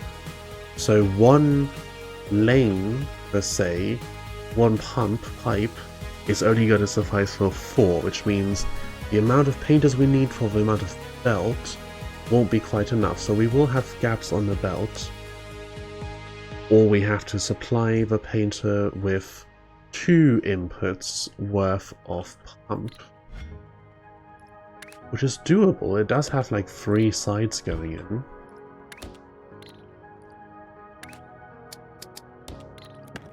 Okay, one painter. Belt. And we need 5. 1, 2, 3, 4, 5. And each one needs 2 lots of pipe.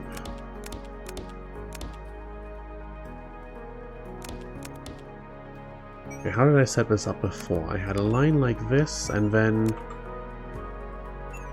we go down at each of these points. No, not like that. A line like this along the side, and then over and down at each of them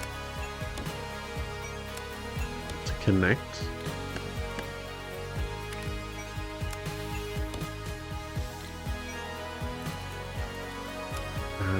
Control E, F, and like this. Belt going in and out.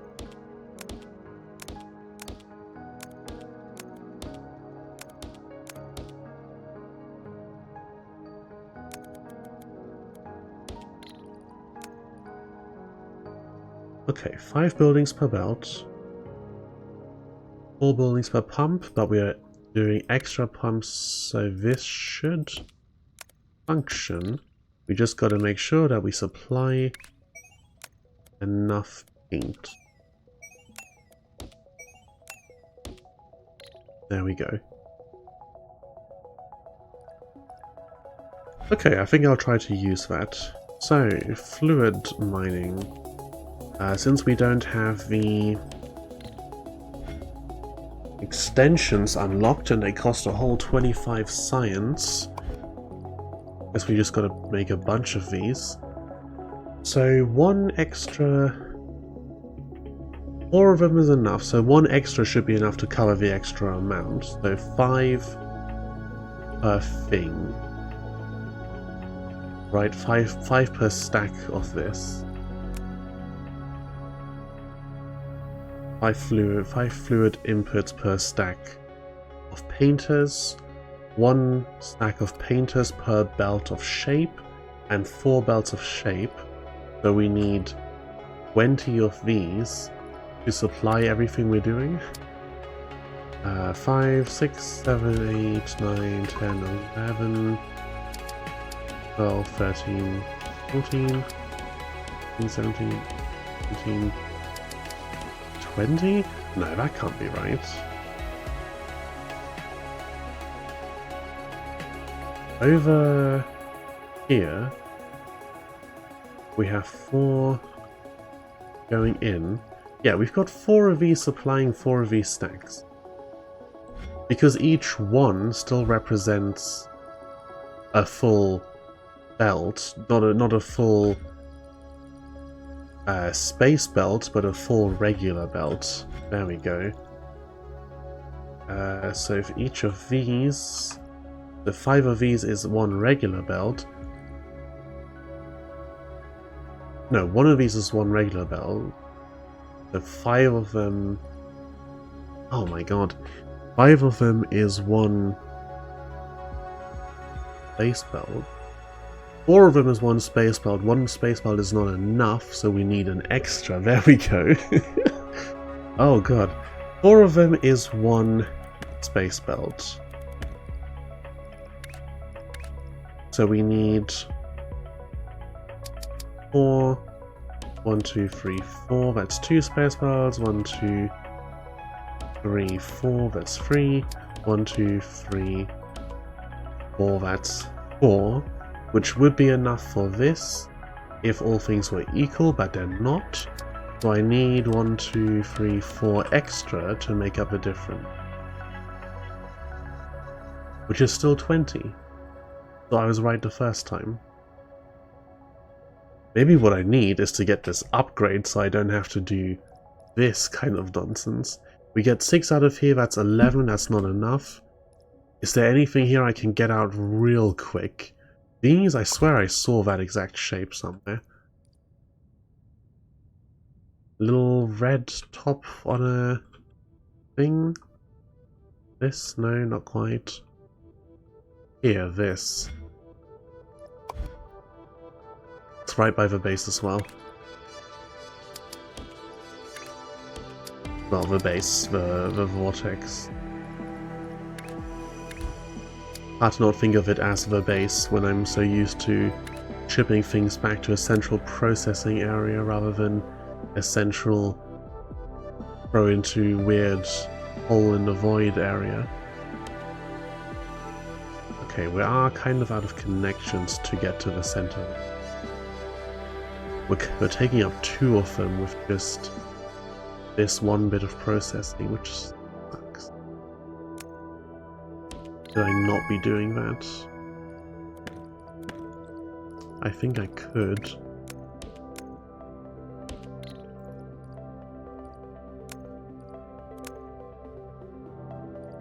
Okay, hang on. Delete this,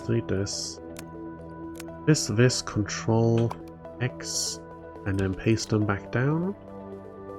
And then no, because we've got this set up over here already, so that doesn't quite work. Okay, unlock that, give me these. And then we're not putting this in here anymore, okay, so just remove all of that. And run this under here, bring it in here. Okay, this is dumping these into here now, but except what we really want is to cut half of that. 1, 2, 3, 1, 2, 3, 1, 2, 3, 1, 2, 3. That will destroy one side, except it's the wrong one, which means we need rotators. And also we need these belts going the right way. There we go.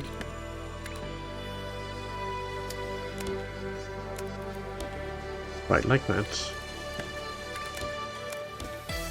And then rotating before that, and it needs to be 180 degrees, right? 180 degree rotation. But we're destroying the opposite half of what we would currently.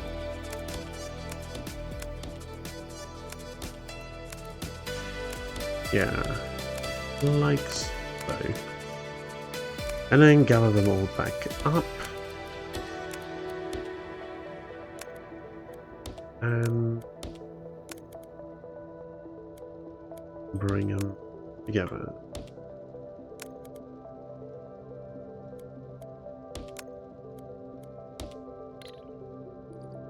Like so. Control X. Paste it here. Move those.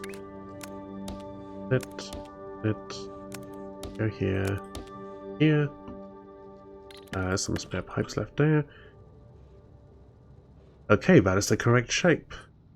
That will get us that little extra bit we need, and then we can get the research, and everything will be excellent. Let me reset my tracking real quick. I have been experimenting around with some other tracking methods. The problem is that there's a few different tracking softwares, but generally speaking they're geared towards 2D. And I, of course, using a Vroid, am 3D, which there are options for. They're just not as easy to access. I usually have to jump hoops through a couple different programs before I can get what I want. This isn't connected anymore, is it? What went wrong? Oh, I didn't reconnect the bloody base belt.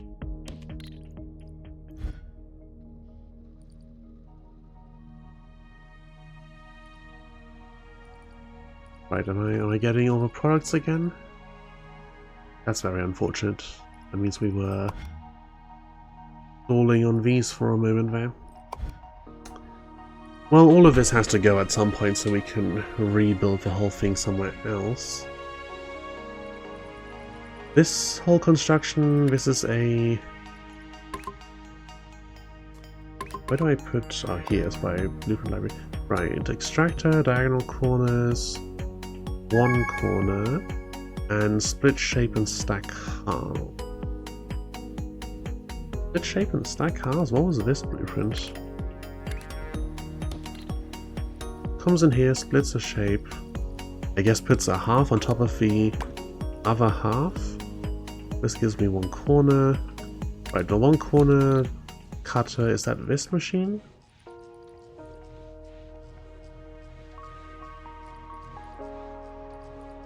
This is one core, this is extract diagonals.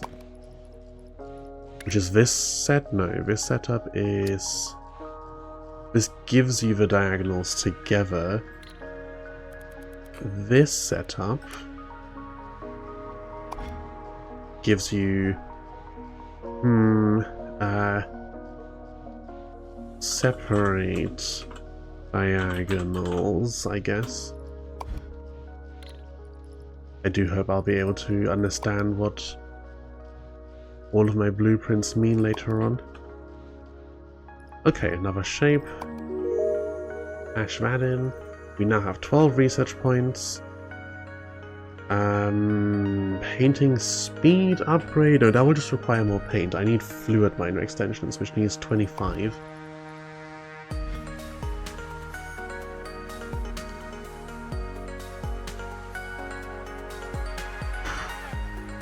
Another corner like this. Oh god, this is an awful shape. Awful, awful shape. This seems nicer. Red square. Red square. Can I just ship it in from somewhere far away? Like conveniently somewhere that just produces exactly what I need? Is there a search function, more importantly? Jump to vortex, jump back, map marker, grid, shape asteroids, coordinates. Oh yeah, we can turn coordinates off. Leave the grid on. Okay, anywhere around here, just the full-on shape.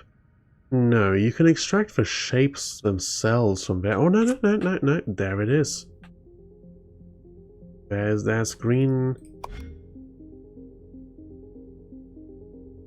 Green. Square. Shape code.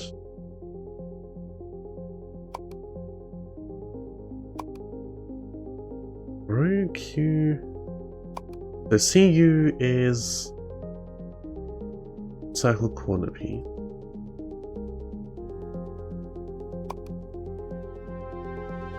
Dashes are what exactly?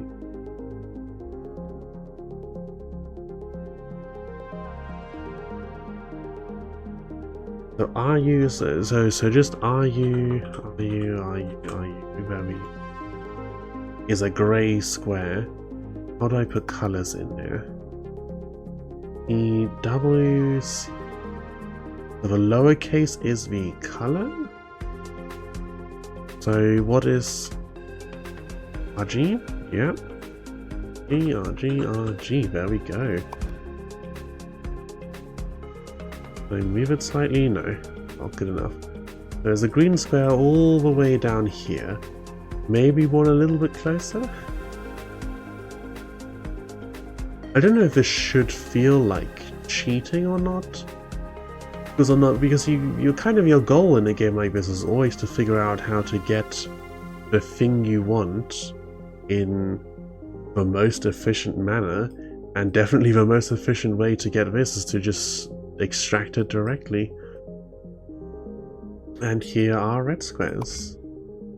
No. Red. Where? The no C's. There we go. R. Red square. Alright. Get me some extractors, and then let's see if this is even close enough that I can afford to run a train all that distance.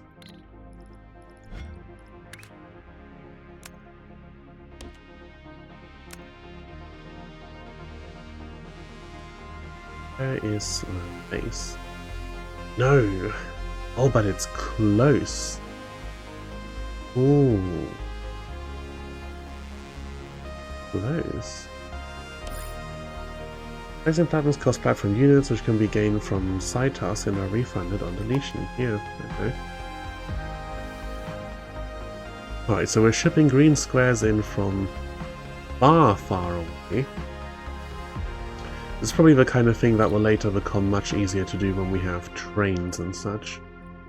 Right, you are feeding into nothing at the moment. And so is this. Ah, I can't hit O to select a full train line and delete it. That's unfortunate. That means I have to do this manually. This comes from here, this goes to here, this comes from here, here, goes into here. Okay, this is all part of the same setup. Let's just shift, select the entire thing, delete it. There we go, that refunds us a bunch of platforms. So we can continue to bring this in to here.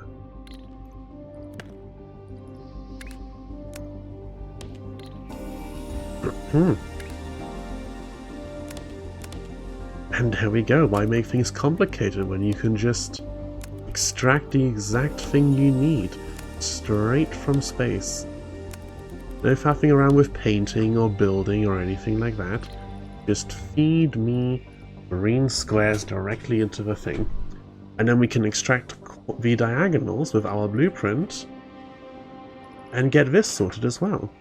Okay, is there somewhere I can get a star from? We've got half of one here, which would be easy enough to... Oh no, here we go. There's a full one. So once again, why make things difficult? Blueprint, extractor. We get all these out of here. And we get all this. Not quite back over to the base. Unfortunate. Oh well, we'll have to wait for more platforms. So this task is in progress. So this is a milestone task. Means I'm not sure it will actually give me anything, it just gets me closer towards actually completing this. Operator level, we're still a while off from getting anywhere there. Okay, so actual things. This. Or this. Once moved corner. Moved indented corner. There's one up here, it's a bit far away. There's some down here. One here right along the line I've just built. Okay, let's take these back for now. We don't quite have enough to go over here yet. We can totally go over here though.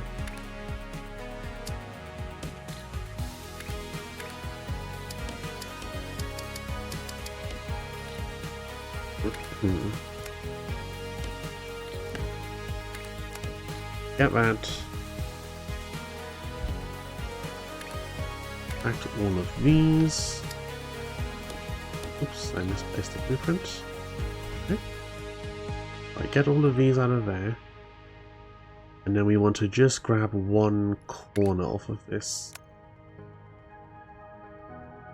And then bring it in. Ugh, somewhere on this main bit. What are we doing with these? That are coming from over here?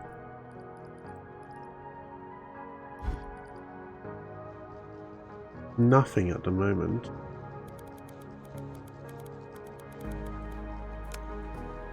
These were stage 1 of this task, weren't they? Yeah, we were taking half of them for stage 1 of this.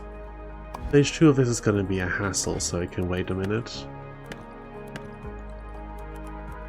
Bring them all back, and then we've got a slot open to bring this in, which is...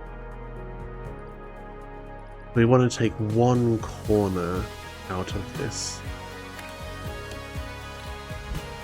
Do I have a one corner blueprint? Diagonal corners, one corner, there we go. 1, 2, 3, 4. Bring these all out of here.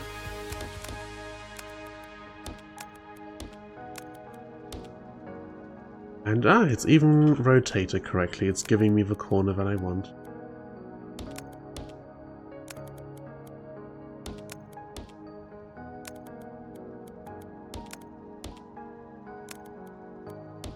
There we go. Flip that right on over into here. Into the vortex. I have to admit, I find it funny every single time I say it that our goal here is to provide stuff to the vortex. Just with completely no in-game context about anything. You must extract shapes and you must feed them to the vortex. It's kind of silly. Alright, that's them taken care of. The green squares? Oh man, this thing is maybe further away than it felt when I found it. Like, obviously I saw that it was some distance, but looking at how far they've traveled and where this thing is when I zoom out, maybe not quite worth it.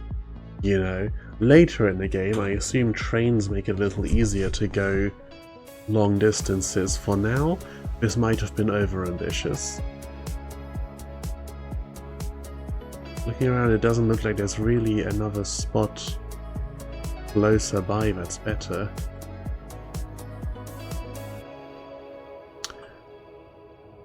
There's a blue square. Not too far away. Still far, but not too far. Oh, there's two blue squares over here. Let's just put the marker... shapes... blue square. There's also a full... teal pointy bit. I'm gonna call that color teal. There's a teal square down here. Not what we're after at this point in time. Lots of grey squares. And here a red square, which I think is a good deal closer than... oh no, not really. It doesn't look that far away when you're fully zoomed out. It becomes very, very far away once you start to zoom in.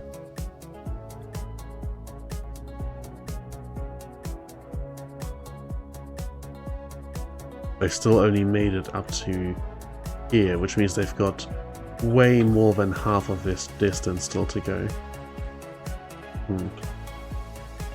These, at the very least, should be arriving pretty soon. Yeah, the corners are getting shipped out. They'll be on the vortex in a bit. Okay, I mean, red square?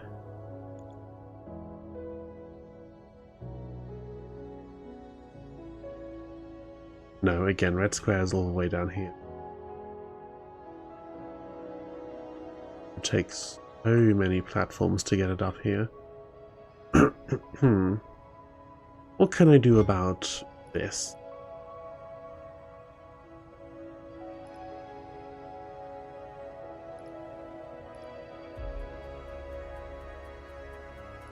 This progression is easy enough. It won't be easy to full 4-belt it because I'll need to either bring a new source or use these and combine them together to make this shape, which means of course we're going to be turning 4 belts into 2 belts into 1 belt. But these numbers are pretty low, so it shouldn't take too long to fulfill all of them, and once we're done with it, we can just delete the whole thing. These, on the other hand, are kind of awkward to make. We might want to extract from here and bring that in as well for the later shapes. And then we need to bring a blue square into the mix. Awkward. And put another red.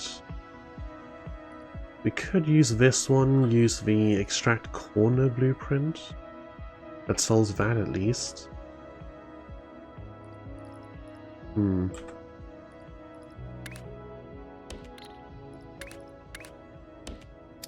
always close that menu because I forget that the extractor extenders are also in there.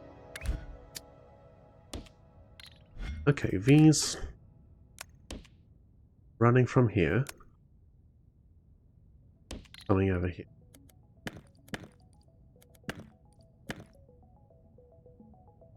Then we want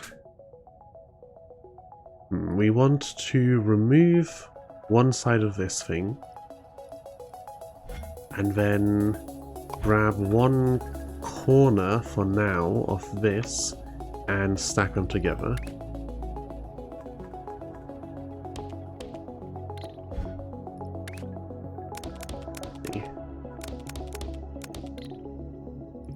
Do I have a...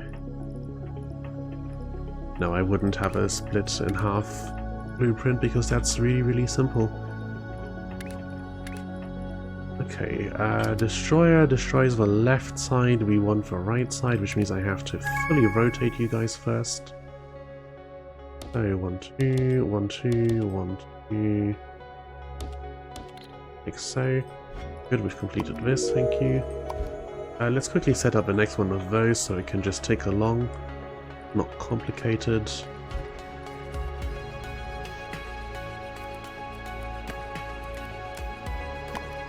We want to rotate one of them and then stack the whole thing together. Okay.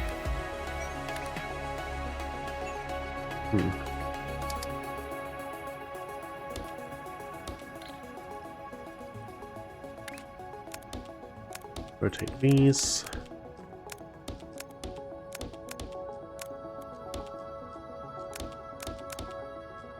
Yep, like this. Stackers. 1, 2, 3, 4, 5, 6. One lane of input. Another lane of input. Output. Copy paste.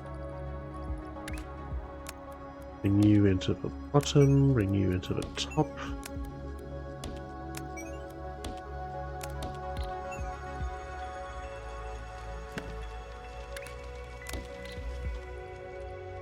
Cool, that's exactly what we need. Into the vortex. Alright, that's the next step of that done. Coming back over to... Wait, is this running again? That stopped earlier? Yeah, that's running again. Okay, coming back over to here.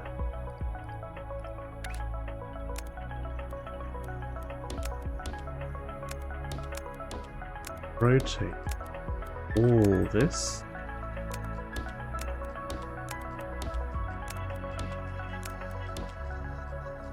And then cut, destroy one side, and we need 3 per each. So 1, 2, 3, 1, 2, 1, 2, 3. Do we need a blue square later on in here? Ah, we do want a blue square later on in here. Maybe we don't want to destroy it. Ah, I'm glad I looked at that early. Okay, so if we're preserving the blue square, then we don't need to faff around with rotating, we can split instead. Need change of plans. Cutting... Cutter, these are 4 per. 2, 3, 4. 1, 2, 3.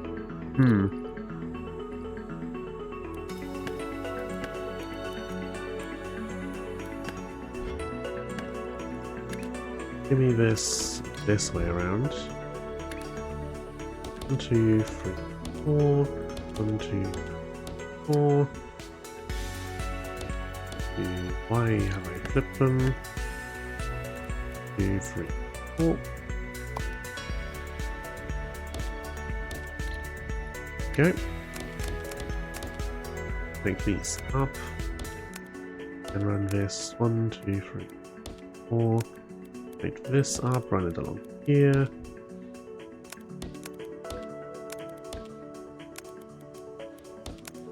Connect 4 of them. And the final 4. Okay, those have all been split apart. For now, we will just void the blue squares because we don't need them yet. We can come back later. There we go, all of that into the bin. And then we connect these up.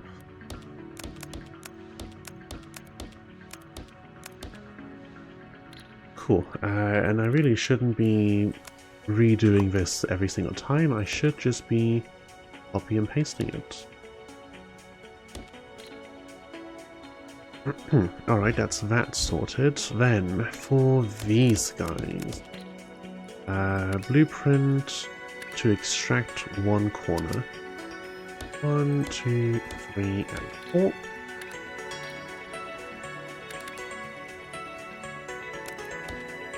These can each feed into here. Okay, we're getting one of those out. Then we need to rotate this one's counterclockwise so that they fit onto these. And then we bring the whole thing together, stack them up, and we've got our shape.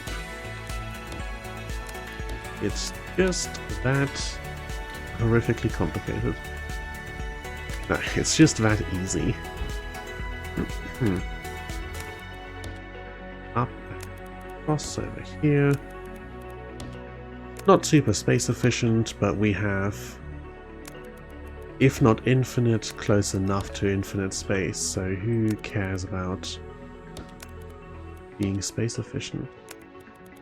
It was kind of funny, I mentioned earlier the Factorio LAN party that they hosted, and the videos I was watching about it, and the one from Nilaus, he was talking about how they had a multiplayer server set up, you know, for all of the content creators to play and experience the game together, and he ended up specifically asking if he could just go play in a single player world because he found all of the other players so infuriating to play with, because he has a very particular way of how he likes to play, how he likes to build his base, have everything set up and organized, and the other players were very much not complying with his standards.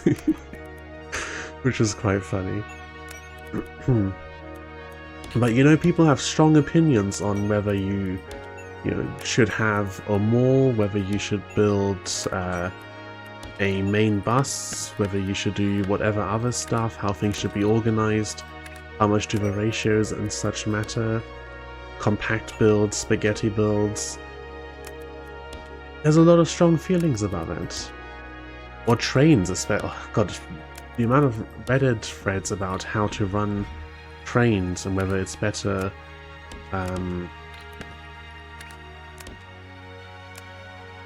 whether it's better to have them two-headed or not, whether it's easier or harder to have them in particular ways.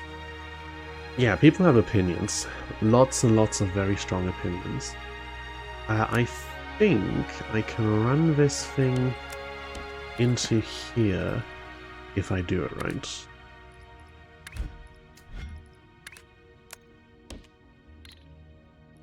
I think. Are we outputting? No, we did not go under this bit.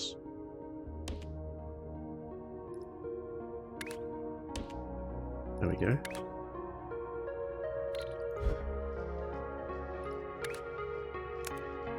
Right, because these outputs are going through the bottom, so I can jump over the top of them.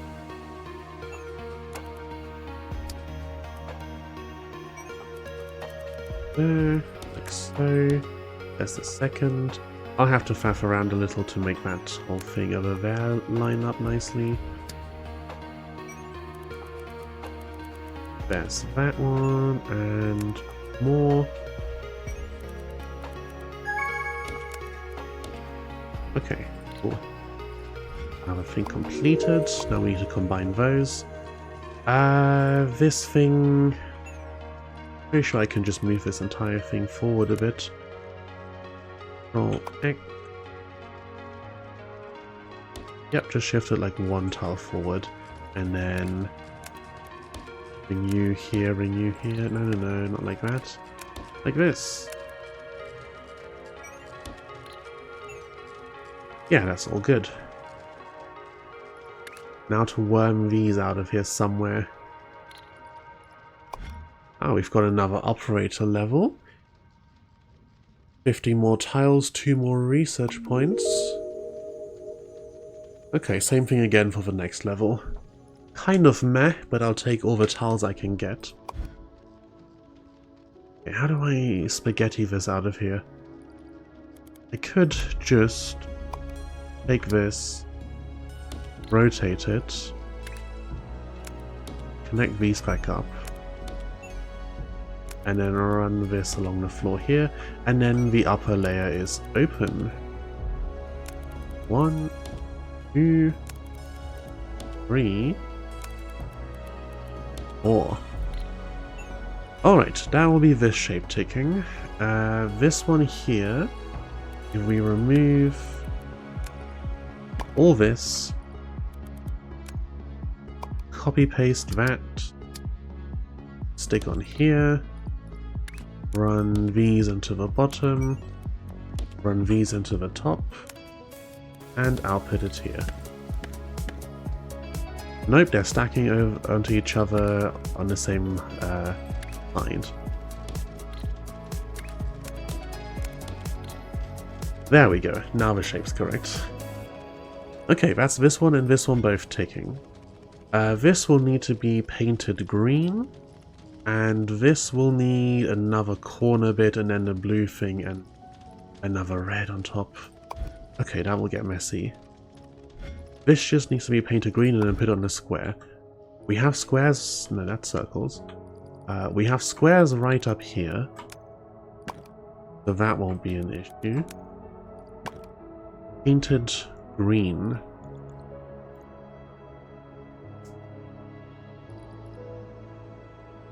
What is this all producing? This is just...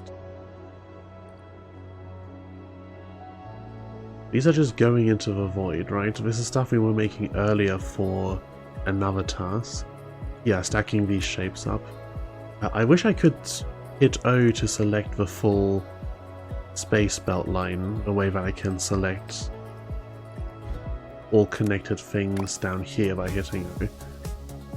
But I cannot, so select it all manually and delete.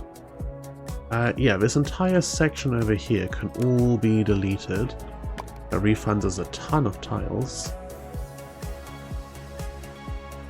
This, coming from over here, and all of this is also feeding into a machine that no longer exists. So that can all be deleted. Makes these tunnels unnecessary. Let's go. With those spare tiles, can I run... what was I doing over here? I was trying to paint squares green. Well, I'm bringing in green squares manually from all the way down there, so we can also get rid of this entire thing. How far along are these? Have they reached up here yet? Oh my god, they're still only this far along. They've still got... well, no, that's most of the way, I guess. Red squares. Do I have enough now to run a line from over here all the way to the base? No, I need roughly 1,700-ish to do that. Oh, we get closer step by step.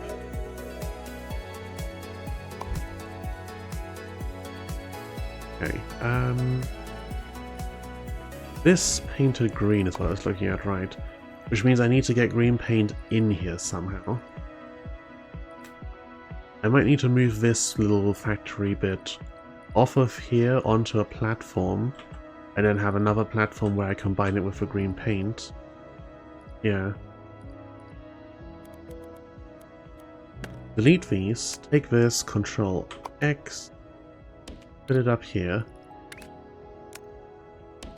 Reconnect. Oh God. Reconnect all of this so it can continue running.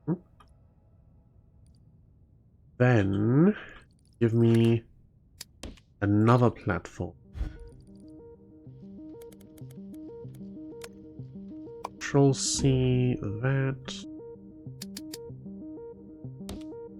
Connect. Oh no, connect it like so. No, we've messed that up. Redo, redo.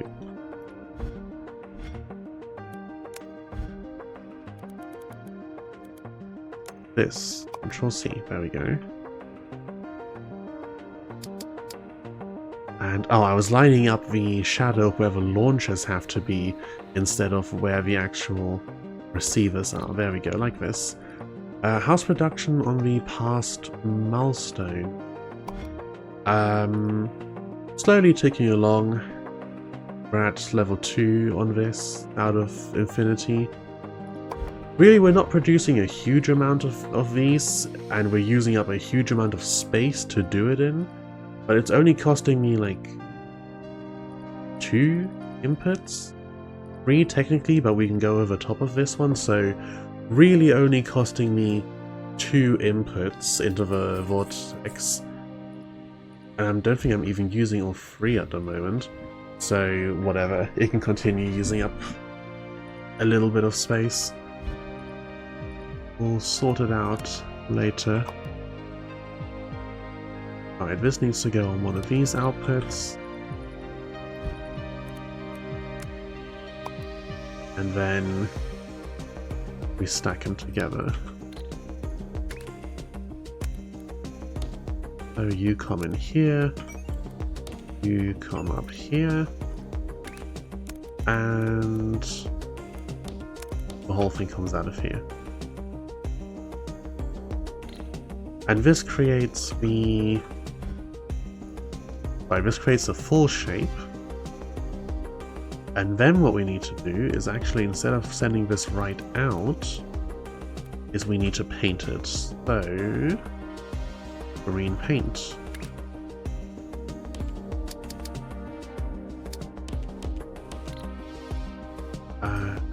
Let's actually not do that. We've got some research points now. Oh, it's 25 for the fluid miner extensions. I do in fact need to put 2, 3, 4 of these. Fluids, pump. Still feel like a pump is kind of redundant, and they could just give us... They could just let us put the extractors onto here. Okay, you go into the rightmost one. You go into over. One from the left. Leftmost. Base pipe. Feed into there. Feed into there. Cool. 4 lanes of fluid pipe.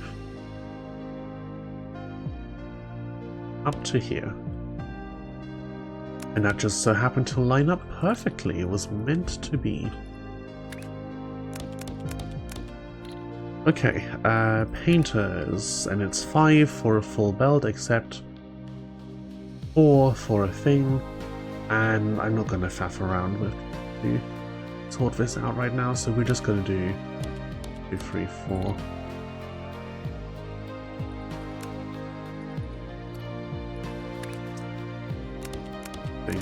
Thing.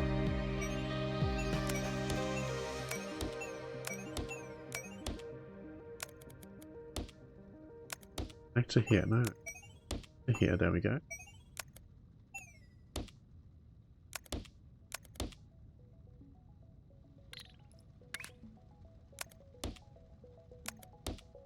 you split into all of these, come back together, and that should be painted shape.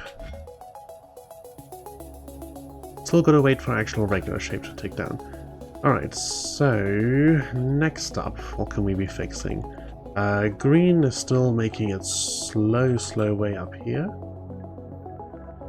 Oh, we're already almost at the corner. Excellent.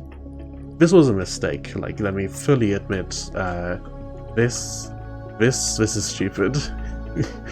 I should have just painted some squares up here, but now that it's been running for a while, it's kind of funny. So we're not gonna do anything about it. Red squares, we have square and paint right here. That's another thing that needs to try and come into the middle, and this is getting kind of crowded. I could start removing these extractors now that we're offloading so much production to outwards, but I don't want to quite yet. I do think trains are faster. Yeah, I imagine they're much faster. But we're a little while off from getting the next milestone. I just need some research for the moment so that I can get fluid miner extensions, because these are irritating to set up. Not the most pressing need, but I want it.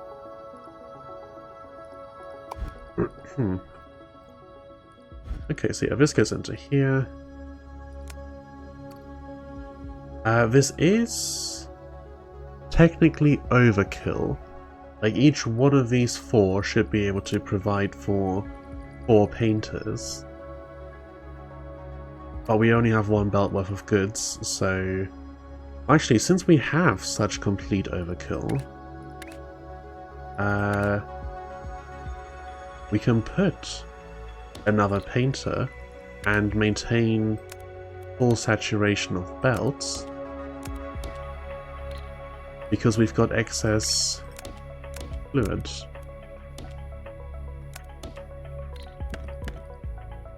There we go.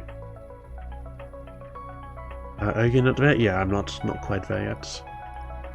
We're still, all things considered, I think we're still pretty early in the game, right? Yeah, tons of milestones still to go. Absolutely insane stuff happening in this last screenshot here. Crystals, color mixing, pin pusher. I think trains, from what I can see here and what I saw last stream from the person we raided, trains seem to be a pretty significant step up in terms of production, like sheer numbers of stuff that you're putting through. Yeah, the early stuff, this is basically getting set up. Space platforms is now you can go and get your own shapes from places. Fluids and paintings, you can now make full use of all of the asteroids around you.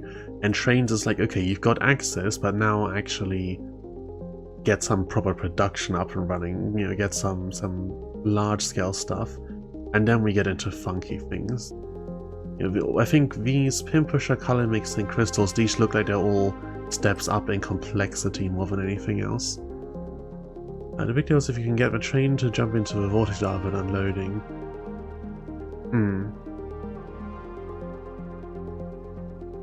Yeah, if you can dump trains directly in, also very good. But I'm assuming that a train probably has better capacity than a space belt does.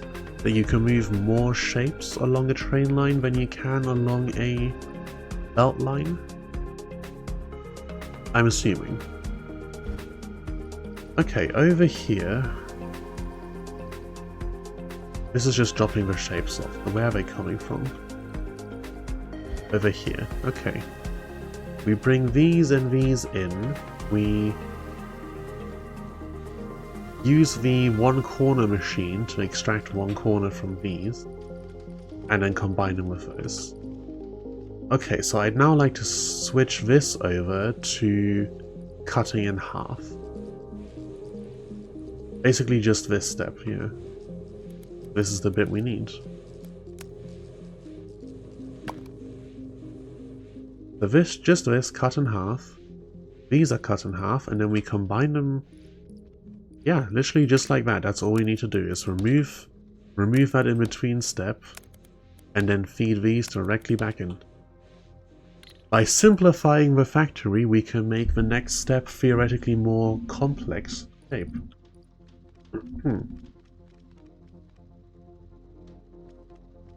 These are on the right side? Yeah, this is left, this is right. Okay, that will make the next. Means we'll get another 2 research points here, and another 2 research points here. Next up then, drop a blue square on top. Right, which are the ones we've been deleting over here because we didn't need them yet. Now we will need them.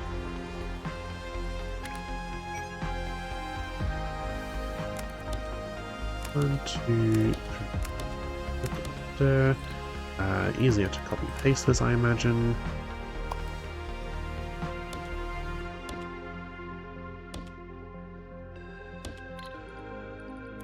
Clean some of this up.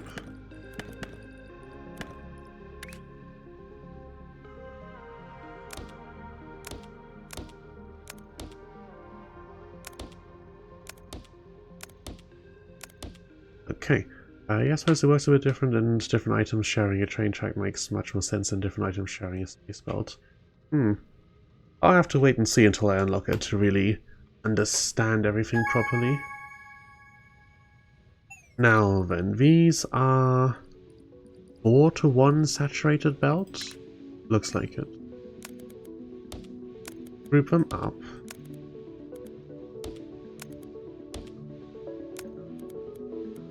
And send them on over here.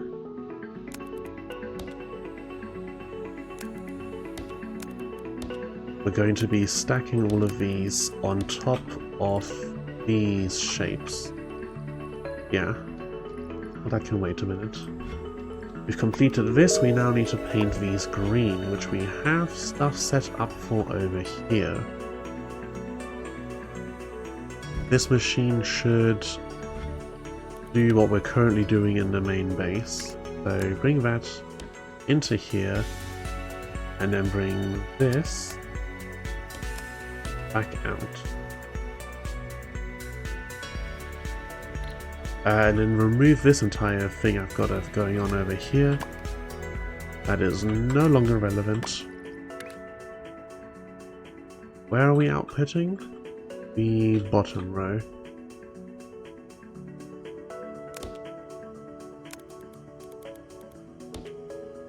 Alright, next step completed. What goes on here next? We put a square underneath it.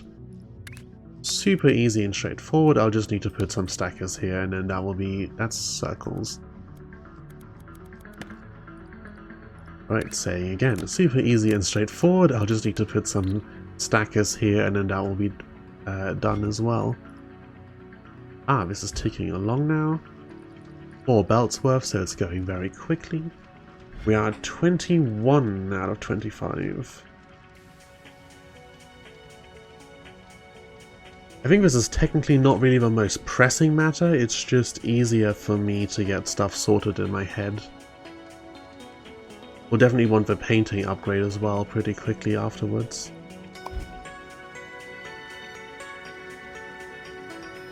This is starting to look quite nice with this many shapes being thrown in all at once. Alright, Green, how are you doing? You getting close to the base? Hasn't reached the corner. Because there's still a while to go once it has the corner. A long while. I seriously underestimated how long this is when I'm all the way zoomed out. Hello? Does it end ever?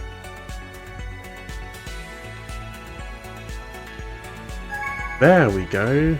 Green squares. Okay, they have reached the corner. In fact, they're halfway along from the corner. There we go.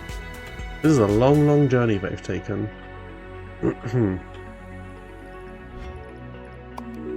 Okay, now black, blue corner on top. Over here? Yes, over here. Okay. Remove these and give me conveyor belts heading up.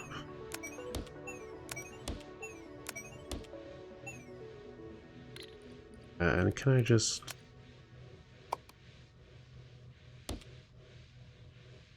copy paste over this? Yeah. Okay, we've now got blue corners coming along. They are in the bottom right, which is exactly where we need them. So we essentially just want this thing again. Control C.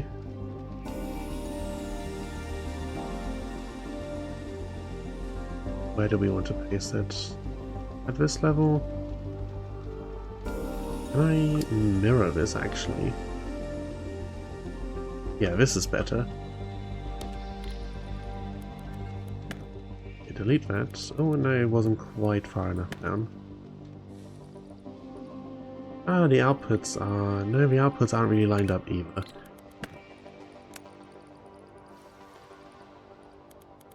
All this and delete. Okay, you go out to here, out to here. How to take this corner out to here, not far enough, out to here.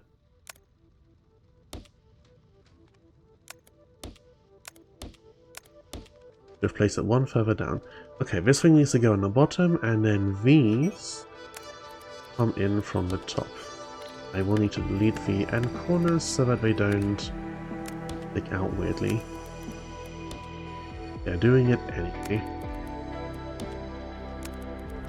Not quite yet figured out the mechanism by which the game decides when and when not to put in an extra opening. If you get that, C makes the belts. Definitely go whatever tile you're on. Right, you can anchor them. I forget sometimes. It feels easier to just click and keep going, to be honest. I want to draw a corner and then I click and go again rather than having to move my hand onto C on the keyboard.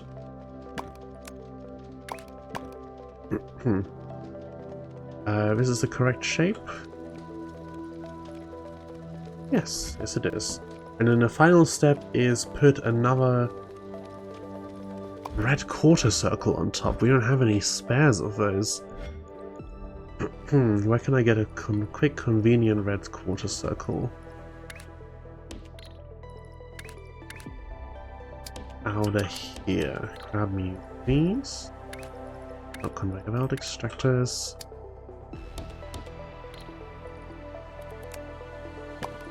Just click there.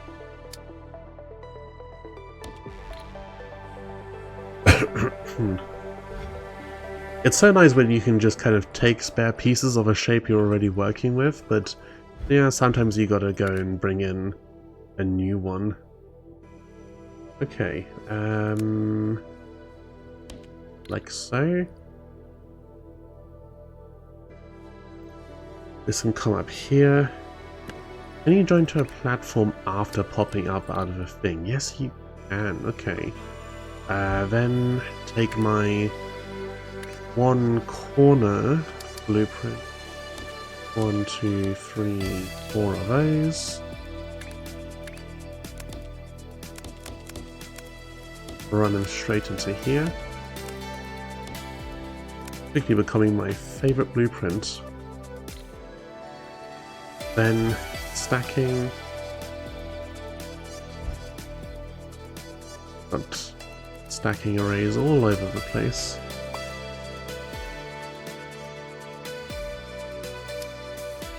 Which way around? This way around? Yeah. 1, 2, 3, 4 of them.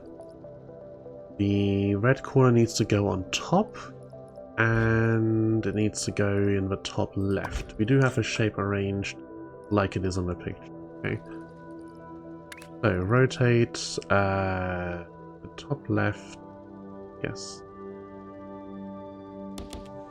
Hang on. That's one too close. It doesn't have enough room to split and rejoin.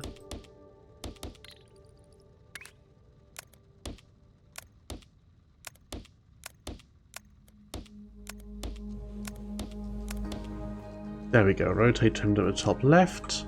Then we slot this thing like onto the side here, I guess. No, we do need at least one tile space.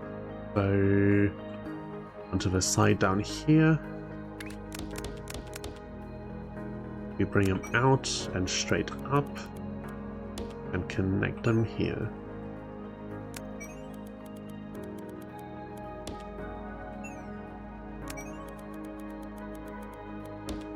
Like so. Except that none of this... Oh, because these are facing outwards. No, no, no. You will be coming inwards.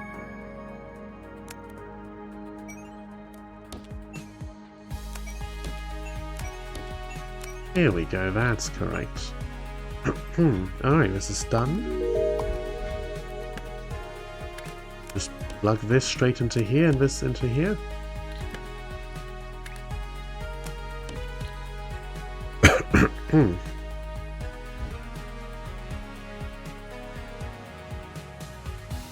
Oh no, we're feeding these into the top. That's wrong. Oh. This is slightly problematic. Bring this forward a few tiles. Still got enough room to fit these in properly. Okay, you guys need to come up here.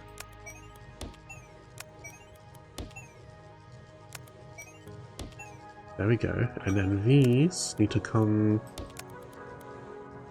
to the side down. There we go. Embrace the spaghetti factory. Who needs neat things? I say that, I do try to avoid spaghetti and Factorio, but that's because Factorio factories are so much more long-term than any of this. Right on top, yeah. Yep, messed it up the first time. Factorio factories, you build something, you expect it to stay there for the next 100 or so hours while you complete the game. Whereas in this is terrible, but like, I'm going to delete this platform as soon as this task is done, so who cares if it's terrible? Fluid Miner extensions. Finally. Next up will be the painting upgrade. Oh, and the green has arrived. And look at that, we are going through the completion here at a rapid pace. These are also filtering in a bit more slowly. Okay, we'll have a few tasks completed in a minute then. These, and then just a square underneath, we've got that prepared ahead of time. Red squares. We need 1,700 tiles if we want to bring red squares in from down here. But considering white how long it took them to arrive from this bit, there's just no way. I'm not doing that again. It was a silly idea the first time. I didn't stop myself because I found it funny. I will stop myself now.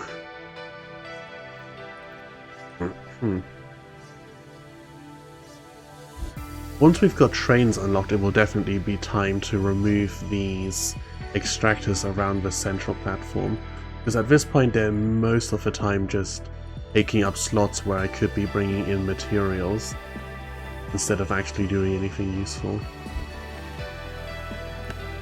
Right, let's start now. Let's remove these so I'm not tempted to use them as an easy access in the future. Yeah, circles. More circles.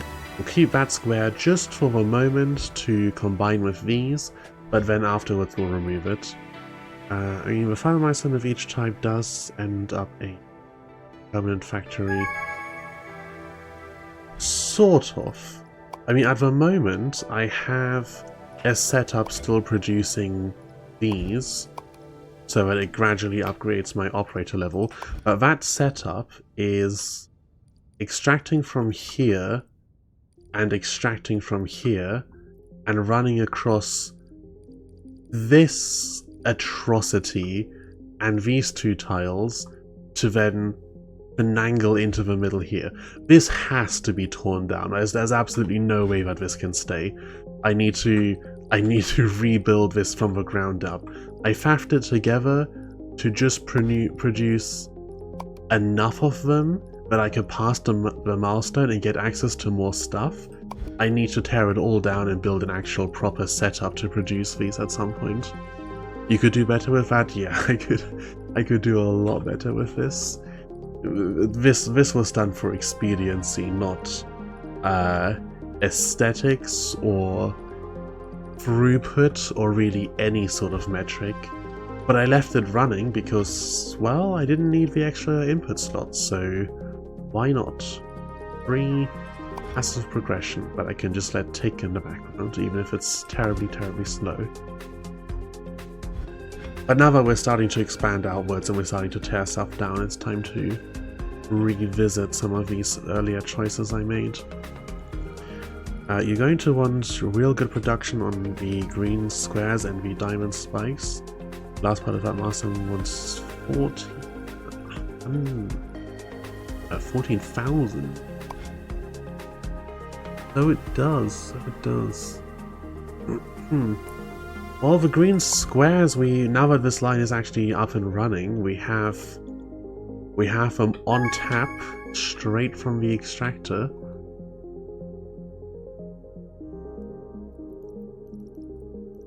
We're tossing, I don't even know how many of these in here. We have actually finished that, so let's first cash in on this. Which means we can delete this.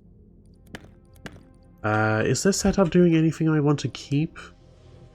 What are we doing here? We're bringing in one side, another side. We're cutting off a corner of one and stacking it on top of the other.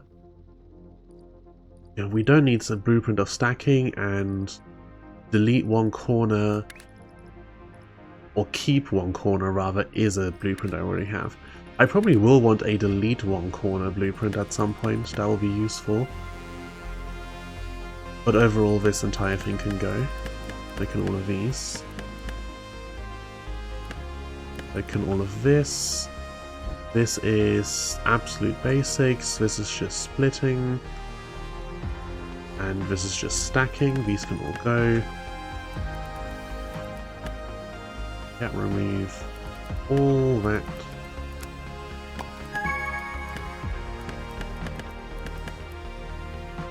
Okay. Put these onto the square. Stackers. 1, 2, 3, 4, 5, 6. Output. Input. And input. Wrong way around. These have to go on the bottom. These have to go on the top. There we go. 2,500. That will finish in a couple minutes, and then we can delete this and pull back on all of this. Okay. There is space open now, so let's have a look at red squares. So, shape miner extension, tractors, and then fluid miner and fluid miner extension. And now we can do an extraction blueprint for fluid miners as well. Fluids. Up, there we go. Get this nice and symmetrical. These feeding into here, straight down, straight down. These feeding into here. Save that. Fluids extractor. And then blueprint manager, give me that. We even put a second extractor that goes to floor 2 for those green squares. It would have to travel the entire distance again, which took a long time before. Then 14,000. I'll need plenty of them. By the time I'm actually building that bit, they will probably have traveled this this distance.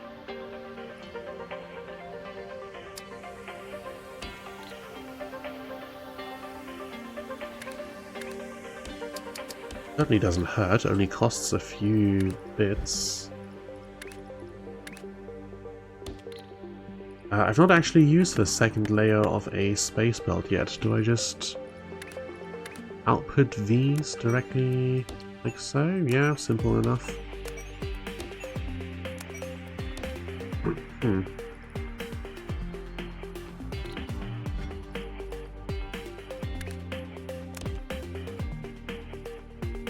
If I feed this into here now, we have 2 layers of things.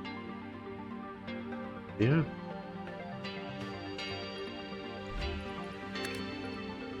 Let's put shapes between platforms. 150, 60 base speed, 150 belt speed upgrade times 8. Am I actually saturating these space belts with the amount of stuff I'm putting onto them? Conveyor belt is 150 ones. And this is 158 times, which means this is full saturation. I slightly misaligned. Not firing at quite the same time. Well, whatever. There we go, that's full usage. We'll have a few more green squares available. I hope I remember to take that into account when I'm building stuff for these in the future. Now then, while these are still in... Oh, we've got 4 lines coming in here and only 3 there, so probably let's embrace what I was talking about a minute ago and reduce things separately. So over here, give me this whole thing. You know, that doesn't quite fit on here, does it? Okay, let me set up another here. Do 3. Extraction blueprint. We'll do this first. I think the milestones are slightly more important.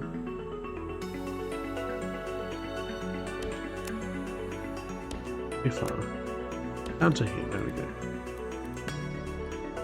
Okay, so down here we want to set up combining the corners of a regular square with the corners of green one. Can I fit that onto one platform? I have a blueprint for diagonal extraction. I've just noticed that these do have icons on them. Can I actually edit? No, let me auto refresh. I can edit the things on here. Did not realize that earlier. Okay, so this is the diagonal corners blueprint. So give me some diagonals. No, you've only got full shapes.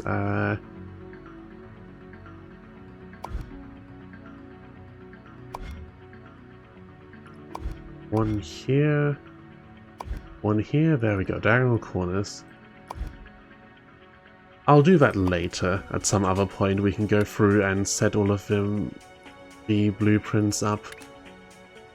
But yeah, so this cuts out just the diagonal corners, and if I put in one of them down here and another one up here, can I then feed the entire output into an extractor stack?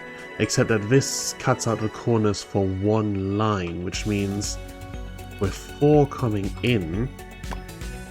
Ooh, how am I going to set this up? Messily is almost certainly the answer. You're so lucky with your actual complete squares nearby. Ah, the aspect of randomness. Yeah, I've got complete square, complete circle, which is good. This half thing and half thing, so it's not difficult to make the stars. Am I missing anything? The indent is a little far away, but not too far. Got access to the colors. I don't know how to evaluate a good or bad start for this game, but I seem to be pretty well supplied in the basics in my starting area. But right, so this whole thing, because we're splitting into 3 here, which means this is for only 1 belt worth. How does this thing run? Let's just see this in action real quick.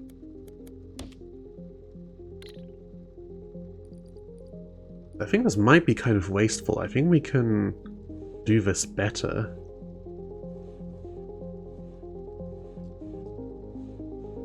Get more production out of our production. Yeah, so this annihilates one side, spins it round, splits it in half, and then spins one of those halves round and stacks them back together. There's gonna have to be stacking involved to get a diagonal, but does it need to be like this? And this only works with complete shapes as well. I might need a different diagonal blueprint if I want to actually rip something in half. Like if this were not a uniform shape and I wanted still the opposing diagonals, I'd need a different blueprint to split something in half, delete top of one, bottom of another, and then recombine it. Nothing's going to convince me that Soppers aren't the best machine with them only taking 1 floor, unlike stackers. How to rotate Sopper gets opposing diagonals already.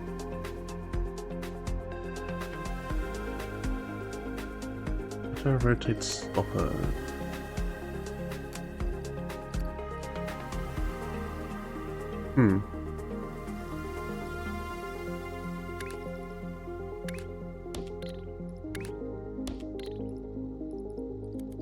Give me some room here.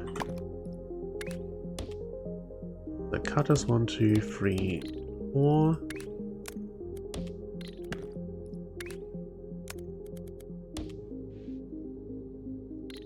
Cutter, rotate, hopper.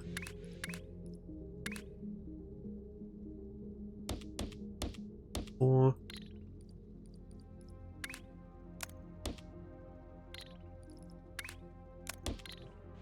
I'm taking out the 2 bits, and I want top bit of one, a top bit of another?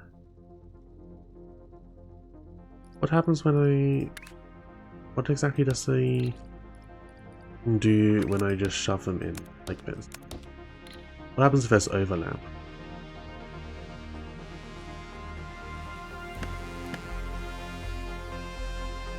Oh, because it swaps, it doesn't actually matter that there's overlap. You go to alternating opposing diagonals, but that usually doesn't matter.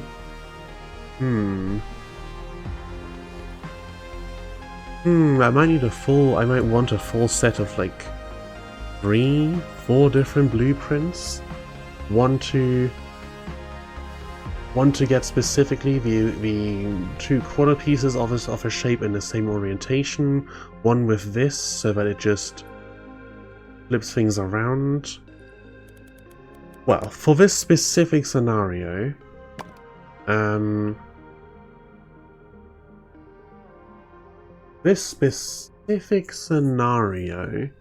the the most production efficient way to probably do this is to keep all of the pieces. So I'll want to cut 1, 2, 3, 4 so that I'm not losing anything. And that gives me 2 rectangles, left half rectangle, right half rectangle.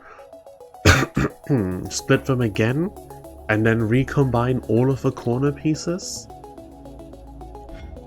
Okay, let's do this differently. Give me the platform orientated like this so I can go lengthways. So, cutter 1. Maybe I make use of the extra height to condense the whole build a bit.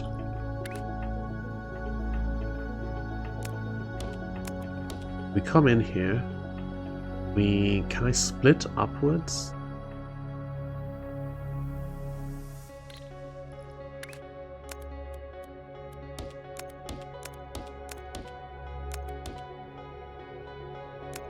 One in here, one up and over, one in here, one up and over. There we go. Split like that. These come into here. This side is the top bits. I can't. Jeez. Happening to my throat. I ran out of drink like 2 hours ago. So I can't come directly down on top of this to recombine these into one belt. Oh yeah, all of this output is going to be one belt put back together.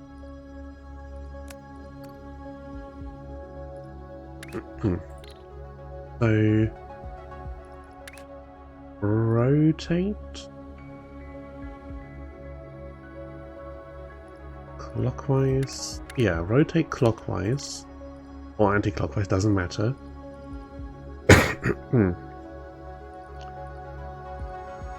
So left half, I've got the left half of a rectangle coming out of here. Rotate it. I split it again. I now have left half comes out, it rotates, it's the top part. I split it again. Maybe I recombine all of this once it's correctly rotated. So left half, right half, which we rotate 180 degrees. I shouldn't need a full 2 because this won't be a saturated belt. These are now all the same. These are now all left half of a thing. We split again all of them. Thing which has to go in line because we've got so many things coming in. We split again all of them. Left half, right half. Which means they have to be arranged differently. We want the top bit, bottom bit. It doesn't quite matter. Either way, we want not like they are. So all of this into this. Oh, that doesn't connect up, right. Right. The top bit's going directly. Some of these have to merge. Yeah, like so.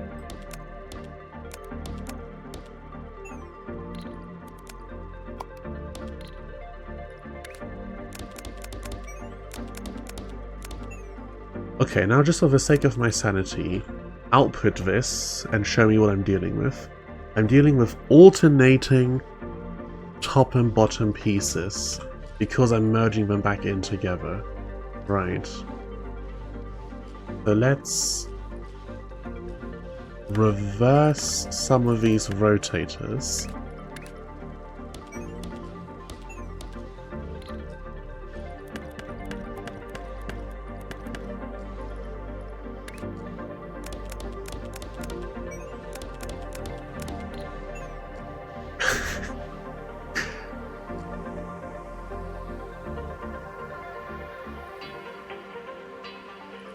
Oh goodness. Bin these. Bin these for a moment. Can I just put a bin below here? Will you fall down into the abyss? No. No, you will not. Oh, you will feed backwards into the abyss. That's nice. Clear this real quick.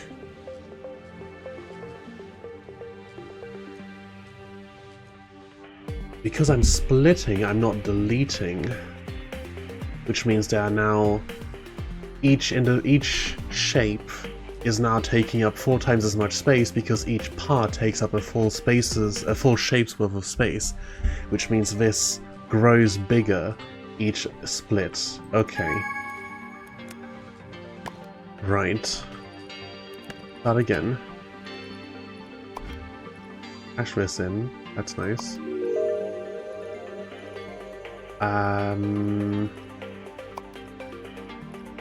Get some painting. If you can make it happen with swappers, it won't grow bigger. But I can't. Swaps west halves of 2 shapes. Swaps the west halves of 2 shapes. So in order to make this give me what I want as the output. No, maybe I can actually. I think we can bring swappers into this. Okay, I need this clean so I can think properly. We're still starting off with cutting, I think.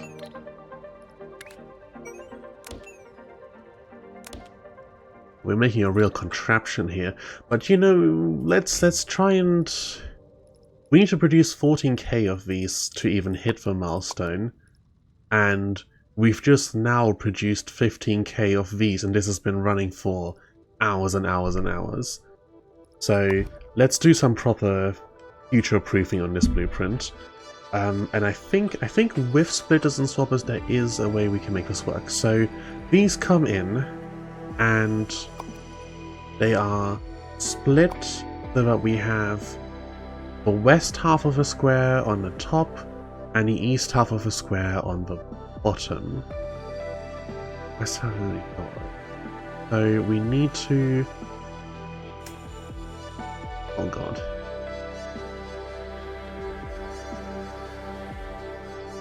We have to do at least some more cutting and rotating before we can recombine things, don't we?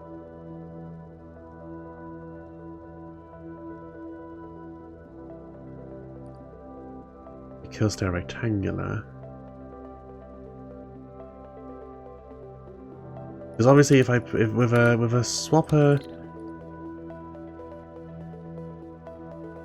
if we bring into a swapper the top bit and bottom bit, and they swap, then the top, like this corner, gets put here, and this is empty, and this corner gets put here, and this is empty. So then we have 2 diagonals. That's what we want. We need to rotate these, and then feed them into here, and that gives us what we're after. So bring these, rotate them, and they need to be matched up, I think. So they're all left and right. Yeah, so we can rotate them all clockwise, except I need to actually pay attention to how much is coming out of these, because these are now a full belt each, because this has been split, not cut. And since they're all a full belt each, they all need 2 rotators each. Oh joy. So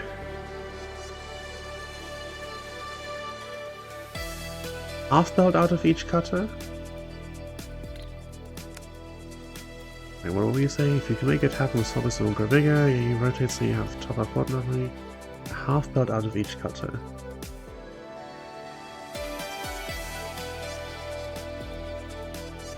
Shape goes in, time gets spent, shapes come out.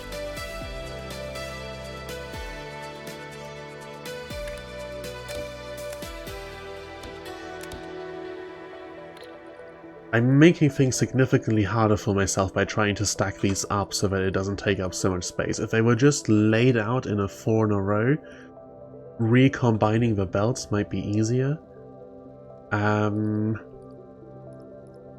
But let's try and make it work like this. So I need these to come together and these to come together, except there's also belts on top.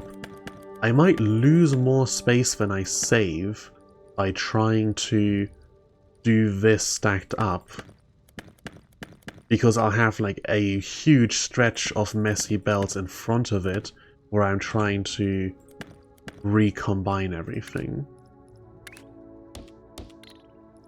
So maybe it is better to just do this.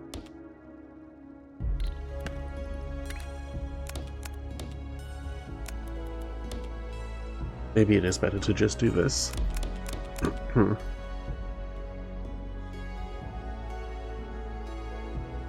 So, from these,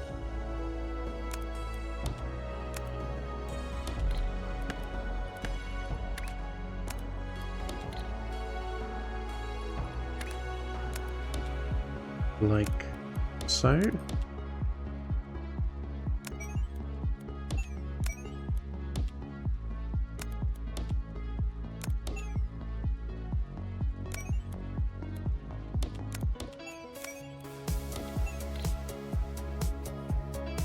Maybe. One belt comes in and some amount of things come out. Oh my god.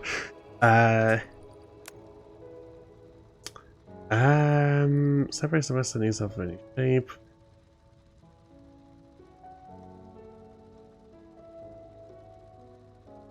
Or belt.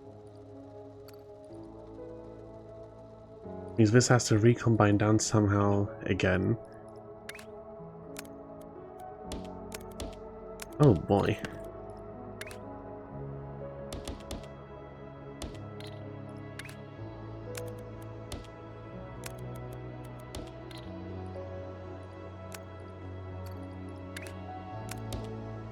I'm just putting this down so I can visualize things properly. So I'm getting completely mixed up.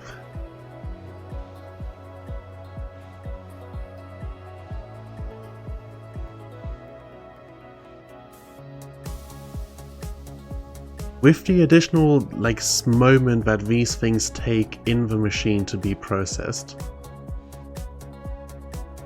No, we're not getting the same amount of belt out as we're doing in. It should be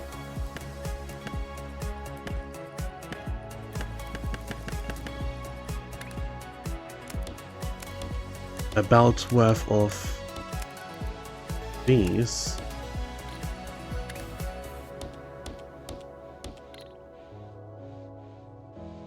Right, a belt worth of each side. I think. Let's see if this sorts itself out into one solid belt. It looks like it. Yeah, one belt of input shape gets split because we're cutting it, we're not deleting stuff, into two belts of half bits. So I want to take all these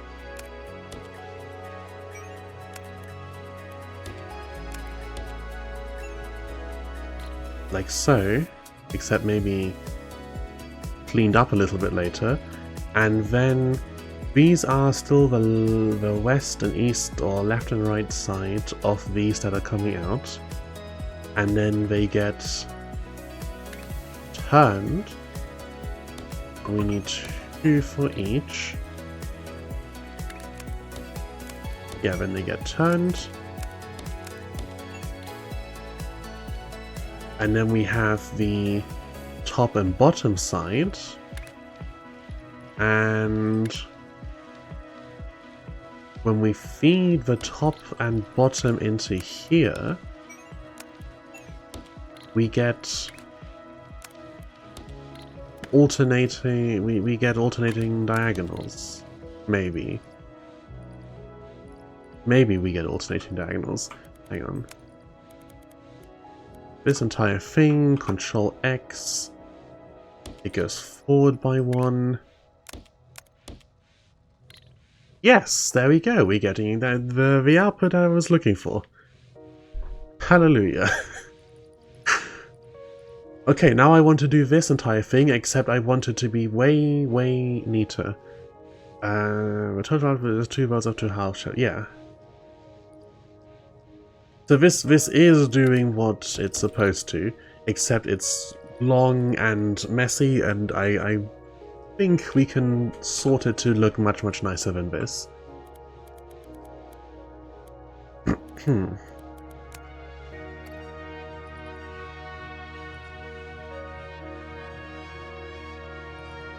This is quite low because I'm feeding it into 1 swapper and it needs 4 per belt.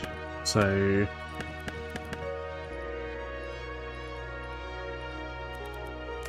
complete this entire faff. Swapper 2, 3, 4. Back these up. Swapper 1, 2, 3, 4.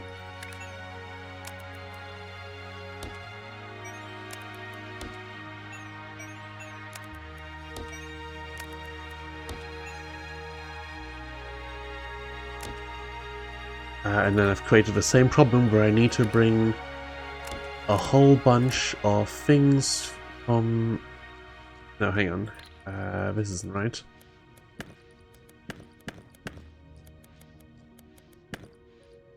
Not like so, because we need from both of them.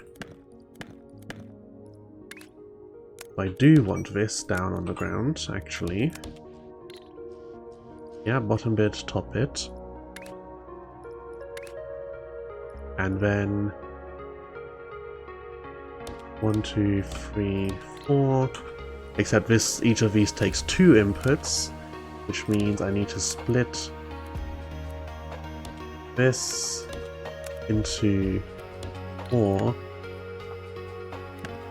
How do I do that neatly? What do I do up here? But literally just this, okay. Top it, top it, top it. Split into 4. And then this one also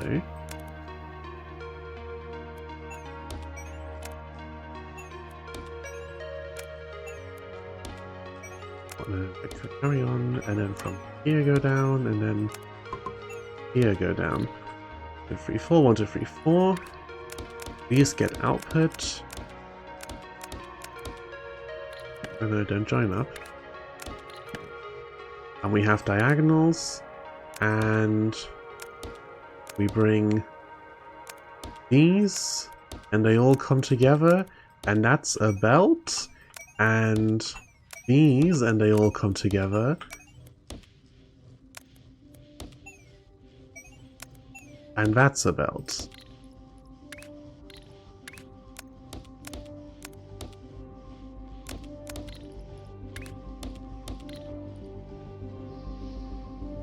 Because the swapper accepts exactly the quantity that a cutter outputs, and a rotator can handle double a single cutter belt. You can do them all in front of the cutter. A swapper...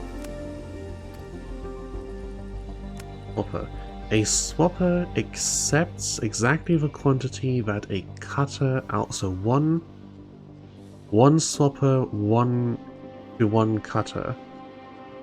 because there's 4 of them per full belt, so that makes perfect sense. Can handle a single cutter belt. A rotator can handle a single cutter belt.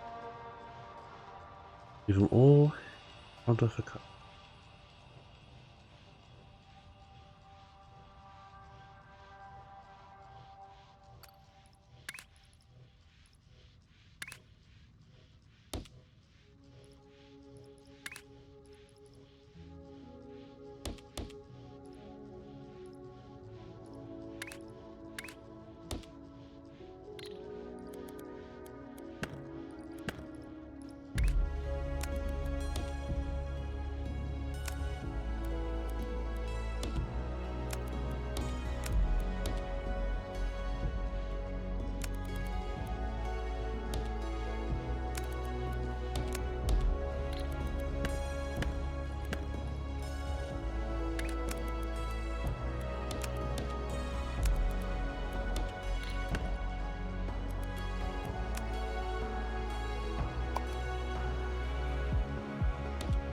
You have enough room.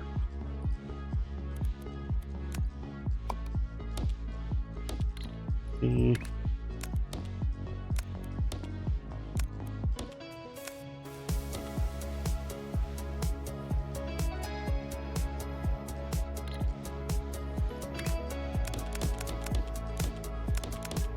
Put all of these in front of here.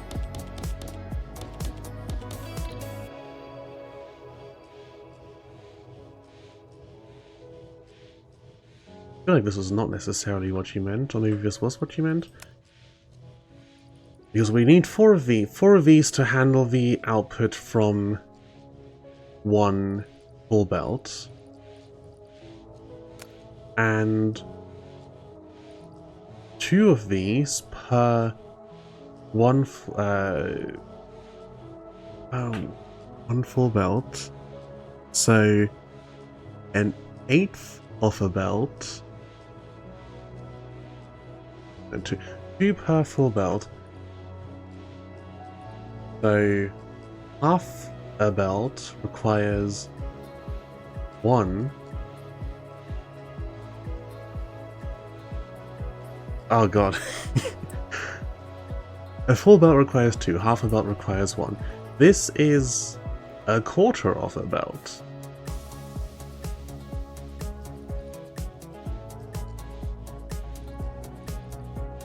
Look at belt efficiency in the input.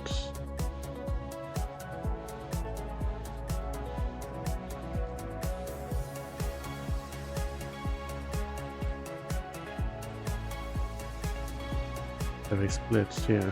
Yeah, this is flowing smoothly. It's working, and I see it working. I just need to get through the numbers of how and why it's working.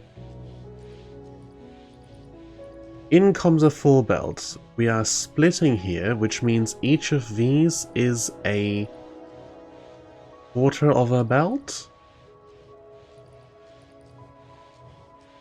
And each one of these can handle a quarter of a belt.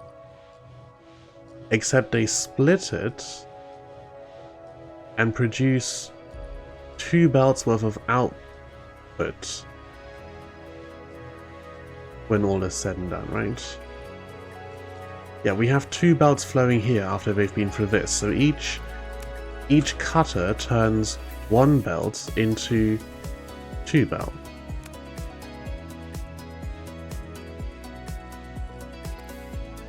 Which means what's coming out of here is a half belt and 1 rotator, 2 rotators per 1 belt, which means 1 rotator per half belt, so 1 rotator per side of a cutter.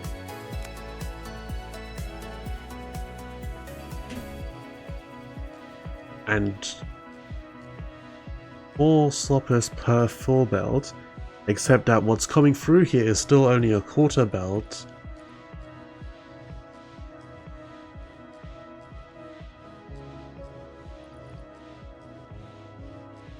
But then it's not a quarter belt, it's a half belt after this. But this one's not quite right for now.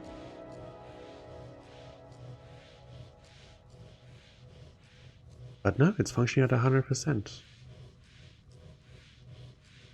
Because why?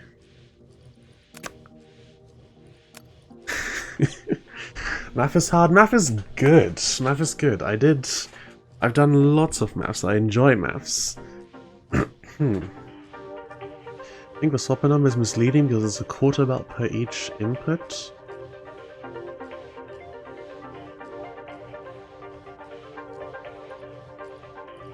This is a quarter belt. This is turning it into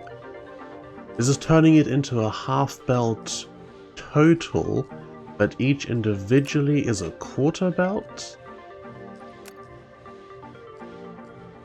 But it's still a half belt total.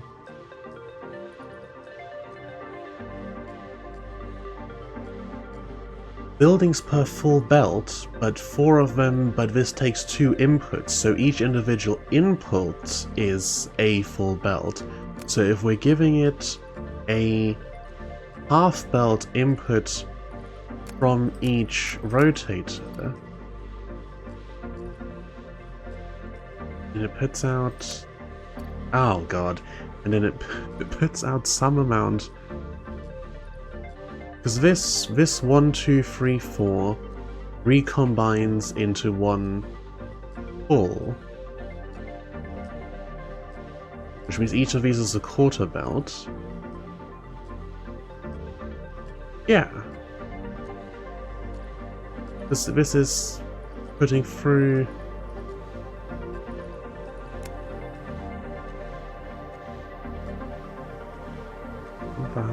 This turns into a half. This turns a quarter into a half on a half total? This turns a quarter belt of input into a half total of output, but still a quarter only on each? Oh god, I need to I need to write this down so I can figure out what on earth I'm trying to maths here. Is there a notepad somewhere in this game? I feel like a notepad would be a good feature to have in here somewhere. Why is this flashing? Oh, because I can claim another reward, thank you. Very kind. Can I buy something useful with that? Vortex inputs might be good. Why is signals, filters, readers, displays, and buttons? I can't even begin to imagine what we're going to make in this here later on that's going to require signals. Like in Factorio, signals make sense for like ratios of input, but here you have so much control over what's coming from where and in what numbers. I can't imagine. Okay, so one more time. Do I have...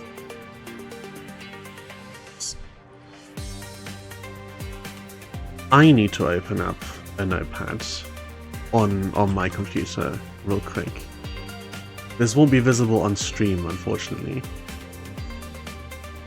Alright, so thing goes in. I have one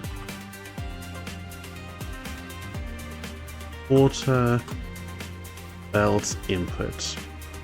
I have a cutter that turns a quarter belt of input into 2 quarter belts of output. Because it's splitting the things and not deleting one. Like in theory, if I combine these 2 streams back together, I should have 1 quarter belt. I should have 1 quarter belt because then when when this comes back together without these, that should merge back into one thing. Or should it? No, it shouldn't. Because I'm splitting these. A quarter belt of input that comes out with a half belt combined, so 2 quarter belts. Hang on, a rotator is 2 per full belt, which means it's 1 per half belt. But this rotator is only at 50% capacity anyway, which means it's only processing a quarter belt, which then gets pushed into here, which is going at full capacity, yes, turning 2 quarter belts of input into still 2 quarter belts of output, isn't it? So this is 1/2 belt total. And then if I combine quarter, quarter, quarter, quarter, I get 1 full belt, and quarter, quarter, quarter, quarter, I get 1 full belt. I think maybe the bit I was tripping up on is that I wasn't remembering that these rotators aren't running at maximum capacity. I think that might have been where my mental mass was stumbling. Well, the important bit is that I'm now no longer feeling confused, and we have a much more condensed setup for this. Now I just need to figure out how to stack things up and make this all look nice and be very compact and efficient. Okay, so these.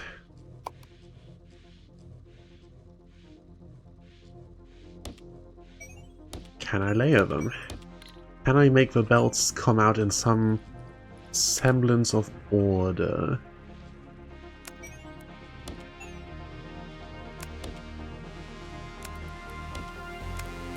So this feeding into here and feeding into here. Split into 4. Which is correct, because that should be going into 4 into the cutters. And then all this comes out. So now how do I get this out of here tidily? Let's move this entire thing forward, because how this is coming out of here, that needs to be fixed. But how it's going into here, that's probably... Oh, that's the wrong way. How it's going into here, that is probably fine. Now then, the output. The ones above each other are of the same type, which really means this needs to come down sideways and then feed back into the middle bit.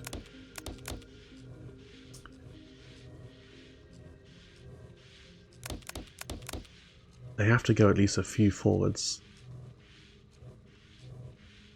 But this can go up. And this can go up. And this can go to the side, and these can combine.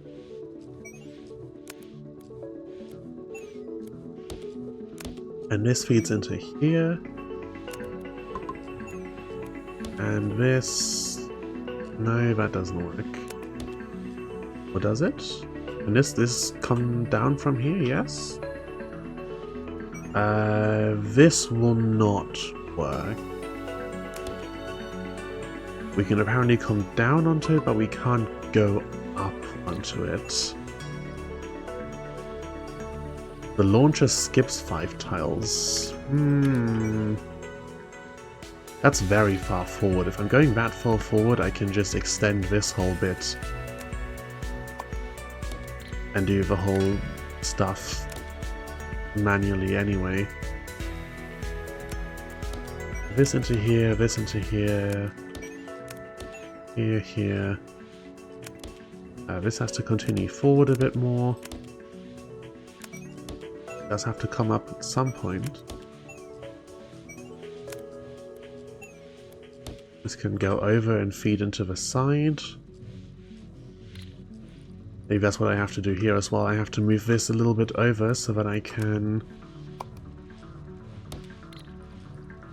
bring these a little bit over.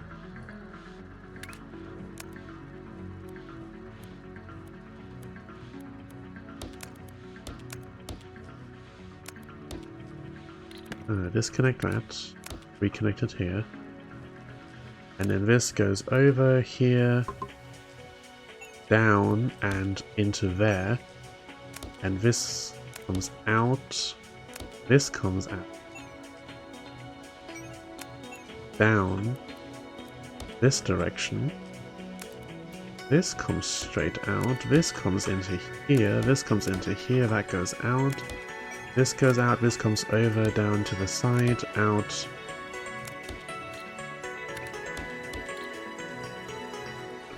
How does this look? Besides the absolute most spaghetti of spaghetti.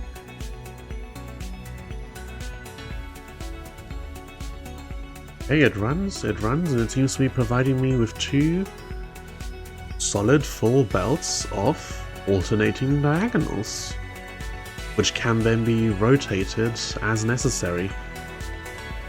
Okay. I can't confident. Oh, this one is not gone anywhere. Okay, damn, where were you supposed to go? You're one of the top line. Oh, this was supposed to connect to here, but it needed to run round. Hang on, what have I done here? Yeah, this goes into there, and then this goes like this. There we go. Now it's correct. Let's make these a bit longer so I can see what's happening on them. Put new trashes in here. Could bump out in this direction if it weren't right up against a wall, but overall I think this is good.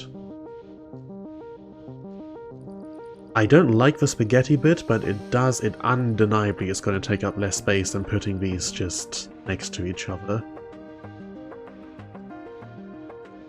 This is all going to become so much worse once I have access to a third layer of spaghetti.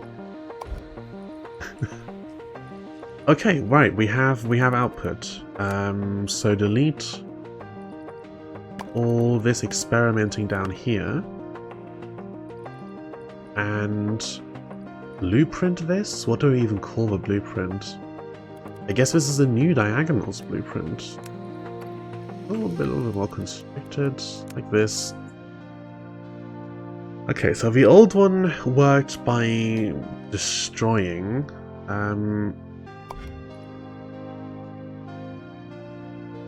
non-destructive diagonals. I've capitalized that, I need to capitalize this. What icon do I put in here? None of these. Ah, custom shape. That can be seen to later. Just save it for now. And then we just need to figure out how to put 4 of these onto an island. I really need to unlock those 2x2 and 3x3 platforms. How much do they cost? 90 science. That's so expensive. Just for 2x2, which is only 20, would already be so good. Okay, we're at 15. Can I quickly sprint towards 20? Gives me 3. If I get all of this, then I can have 20, so I need red squares. I was doing all of this because I really do need to be working towards the milestone. So, blueprint, non-destructive diagonals. Put that there, put this here, put another 2 over here. We don't have to be space efficient, gotta remember that. ESU dash dash will be diagonal circles one way, the other. Okay, thank you. I'll need to learn how to... I'll need to memorize the shape things at some later date.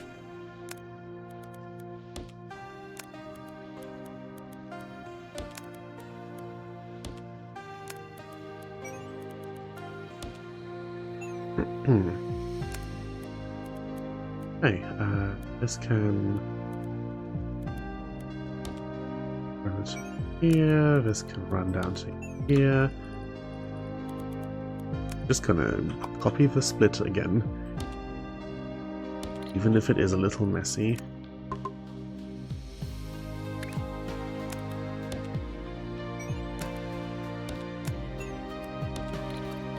Okay, they're all outputting.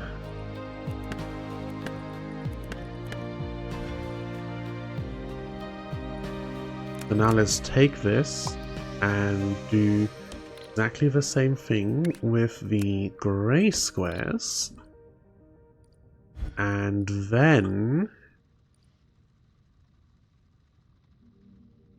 am I getting full... I'm getting full belts of outfit, so I need to do 1-to-1. I can't combine top diagonal, like left to right diagonal, and combine this and this. I need to move each one individually over to join with the other. What I've learned is that the first letter is the shape, second letter is the color. Yeah, I noticed that earlier, but I haven't memorized all of the letters and what they correspond to. Okay, so we're getting outputs. Let's do... Can I move this entire thing back a little, actually?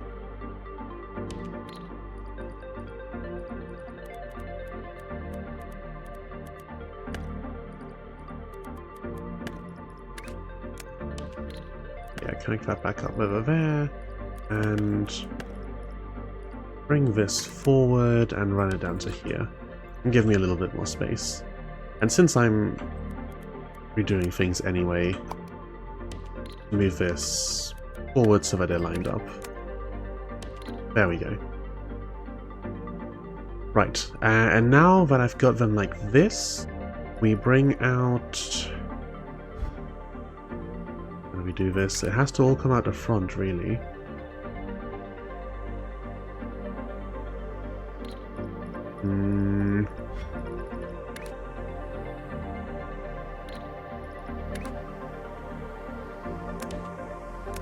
Bring out one diagonal on the top and feed into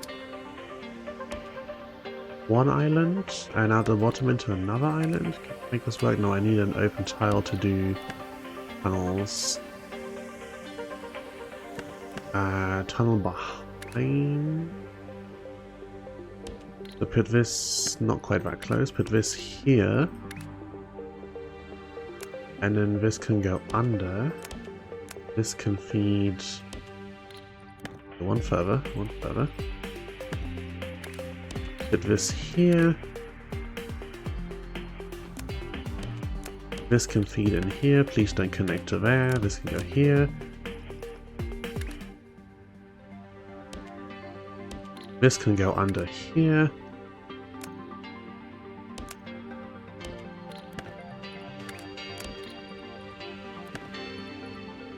Can a tunnel come right up and connect? Yes, it can.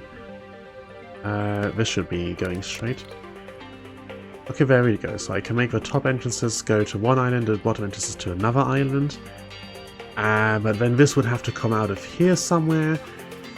What am I doing to myself? I have all of this space to work with.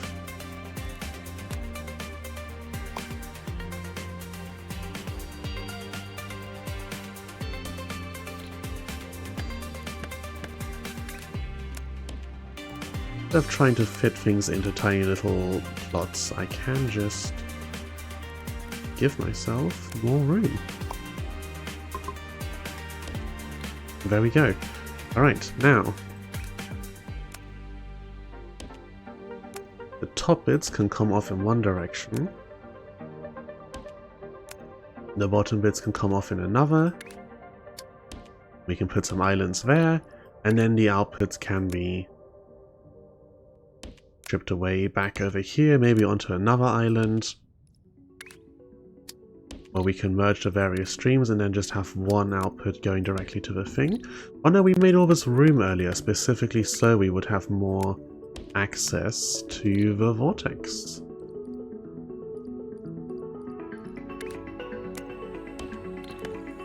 do that, do this. Alright, on here, let's grab top diagonal in here, top diagonal,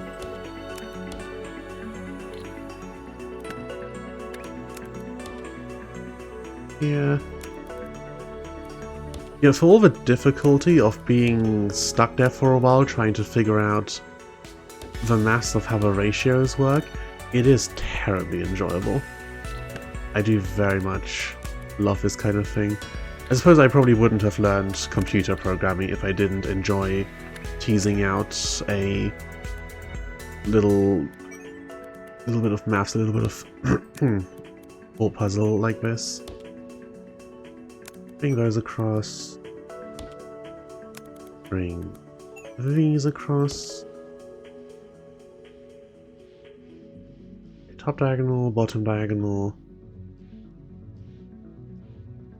This one.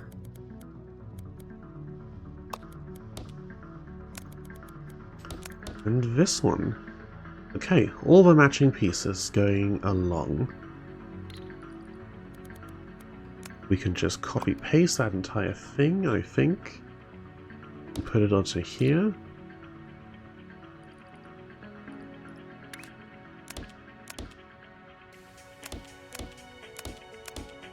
And then we get leaning left, leaning right, leaning left, leaning right. But no, then we get pieces of the same orientation heading to the same island, and we do want them matched up with the opposites so that we don't have to do any rotating before we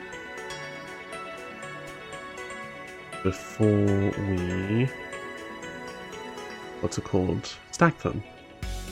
What I found is I've already read that comment, my bad. I thought I'd saw the chat move. Okay, so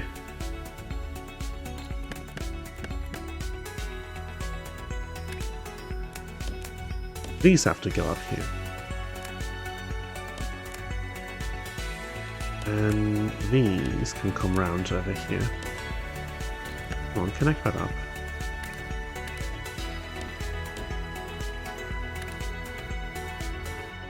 Yeah, now it's all the matching pieces, alright. And then, so there's 4 lanes of each of them. 1, 2, 3, 5, 6. Input, input, output.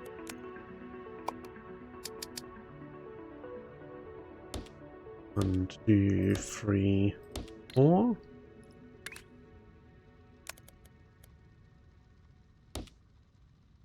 And not like that, that's silly.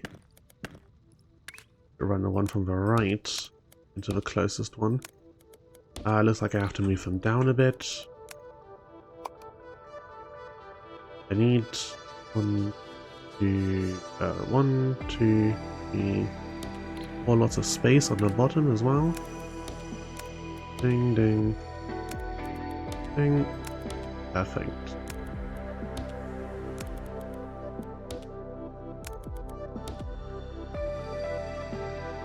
Okay, that's all connected. You need to actually be entering on the top, don't you? Just to make this a little easier on myself.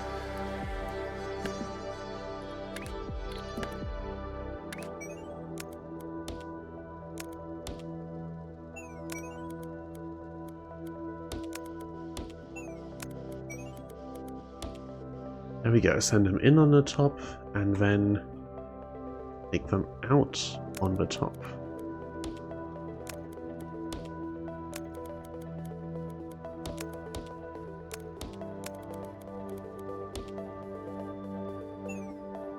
Alright, we're making the shape we need. Hallelujah.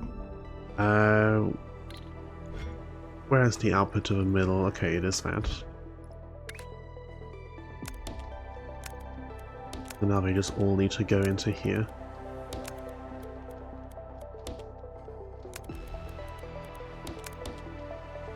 Good. Space belt. Don't connect up weird like that. No. There we go. And then over here, where's this coming from? Nowhere. Remove all this. Straight line into the vortex. Cool. Same thing for this other one. I should be able to just... no, I need to zoom in further.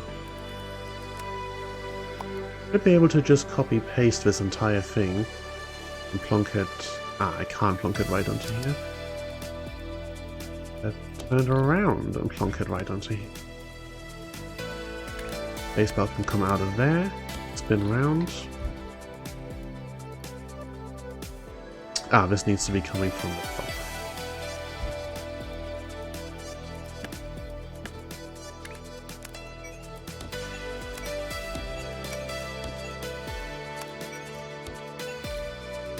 The other things underneath are going to complain. I should remove them just so the warning message doesn't distract me later on.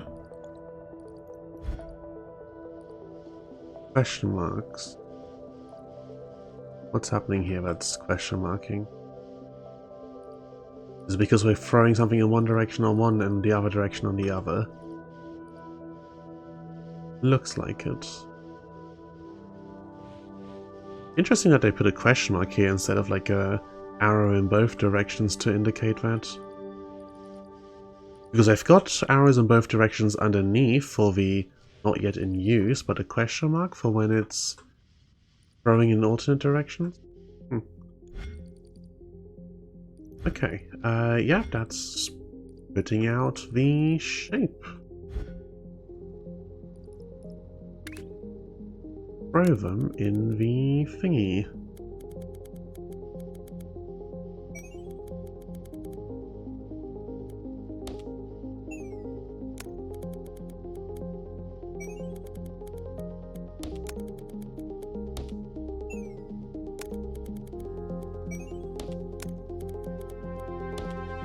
Nope, that one's not connected. Go.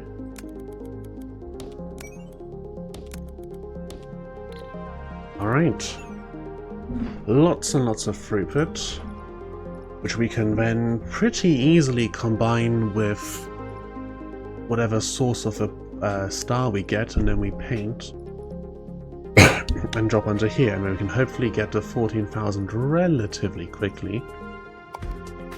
In the meantime, I do so love this game. It's very easy to throw hours and hours and hours into. But I think I should stop because we are at 4 hours 20 minutes of stream at this point, which is quite a lot. Also late and I haven't had dinner yet. Oh, progress-wise, it doesn't feel like there has been that much progress, all things considered. But I know that there has been. I know that we've done a whole bunch of stuff. It's just because you unbuild things when you're done with deconstruct, there we go, that's a better word than unbuild. Because you deconstruct things once you're done with them, except perhaps the milestone buildings, if you've got a good production line set up. It doesn't feel like that much has actually been achieved. There's not this feeling of the factory growing over time that I have become used to in other games like this. But still very enjoyable. I love the whole setup of like fulfill tasks of building certain shapes and reach the milestones of building and then continuing to supply certain shapes. I love this entire setup for a factory game. I think that is very, very enjoyable. Let me save. 8 hours and 3 minutes playtime at this point, 5,334 buildings. I assume that's buildings placed total and not buildings currently existing. But let me check. Hang on, so how much is it? 334. I place this and then delete it. Oh, is that buildings currently placed? 335. Ha! Almost 5,500 units of stuff. We're using 2,300 on just a ton of belts to ship things from down here upwards. That still leaves a couple thousand worth of belts and components on just these handful of islands. The scale to which games like this escalate so very, very quickly, it's wild. Alright, save game. Let's have a look-see over here. What's going on? Who's live? Who might upgrade? Doesn't look like anyone I know is live. It's always very unfortunate because time zones mean that most streamers, who are mostly catering to American times, are not live at the same times that I am. It's unfortunate. Okay, so let's see, same category. Who else is playing Shapes?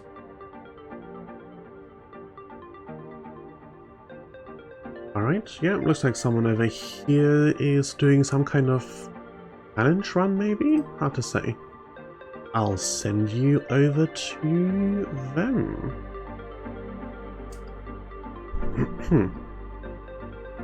Alright, so longer stream today. I hope to do maybe 2-3 more streams this week. I'm a little busy with other stuff that I'm doing at the moment. Hopefully also longer streams. I do want to play some more Book of Hours this week and maybe some more EU4. I think I'm going to call that Horde run that I was doing officially dead at this point. We had a good attempt at it, but the corruption and debt is starting to pile up and I don't think we're going to be able to pull our way back out of that one.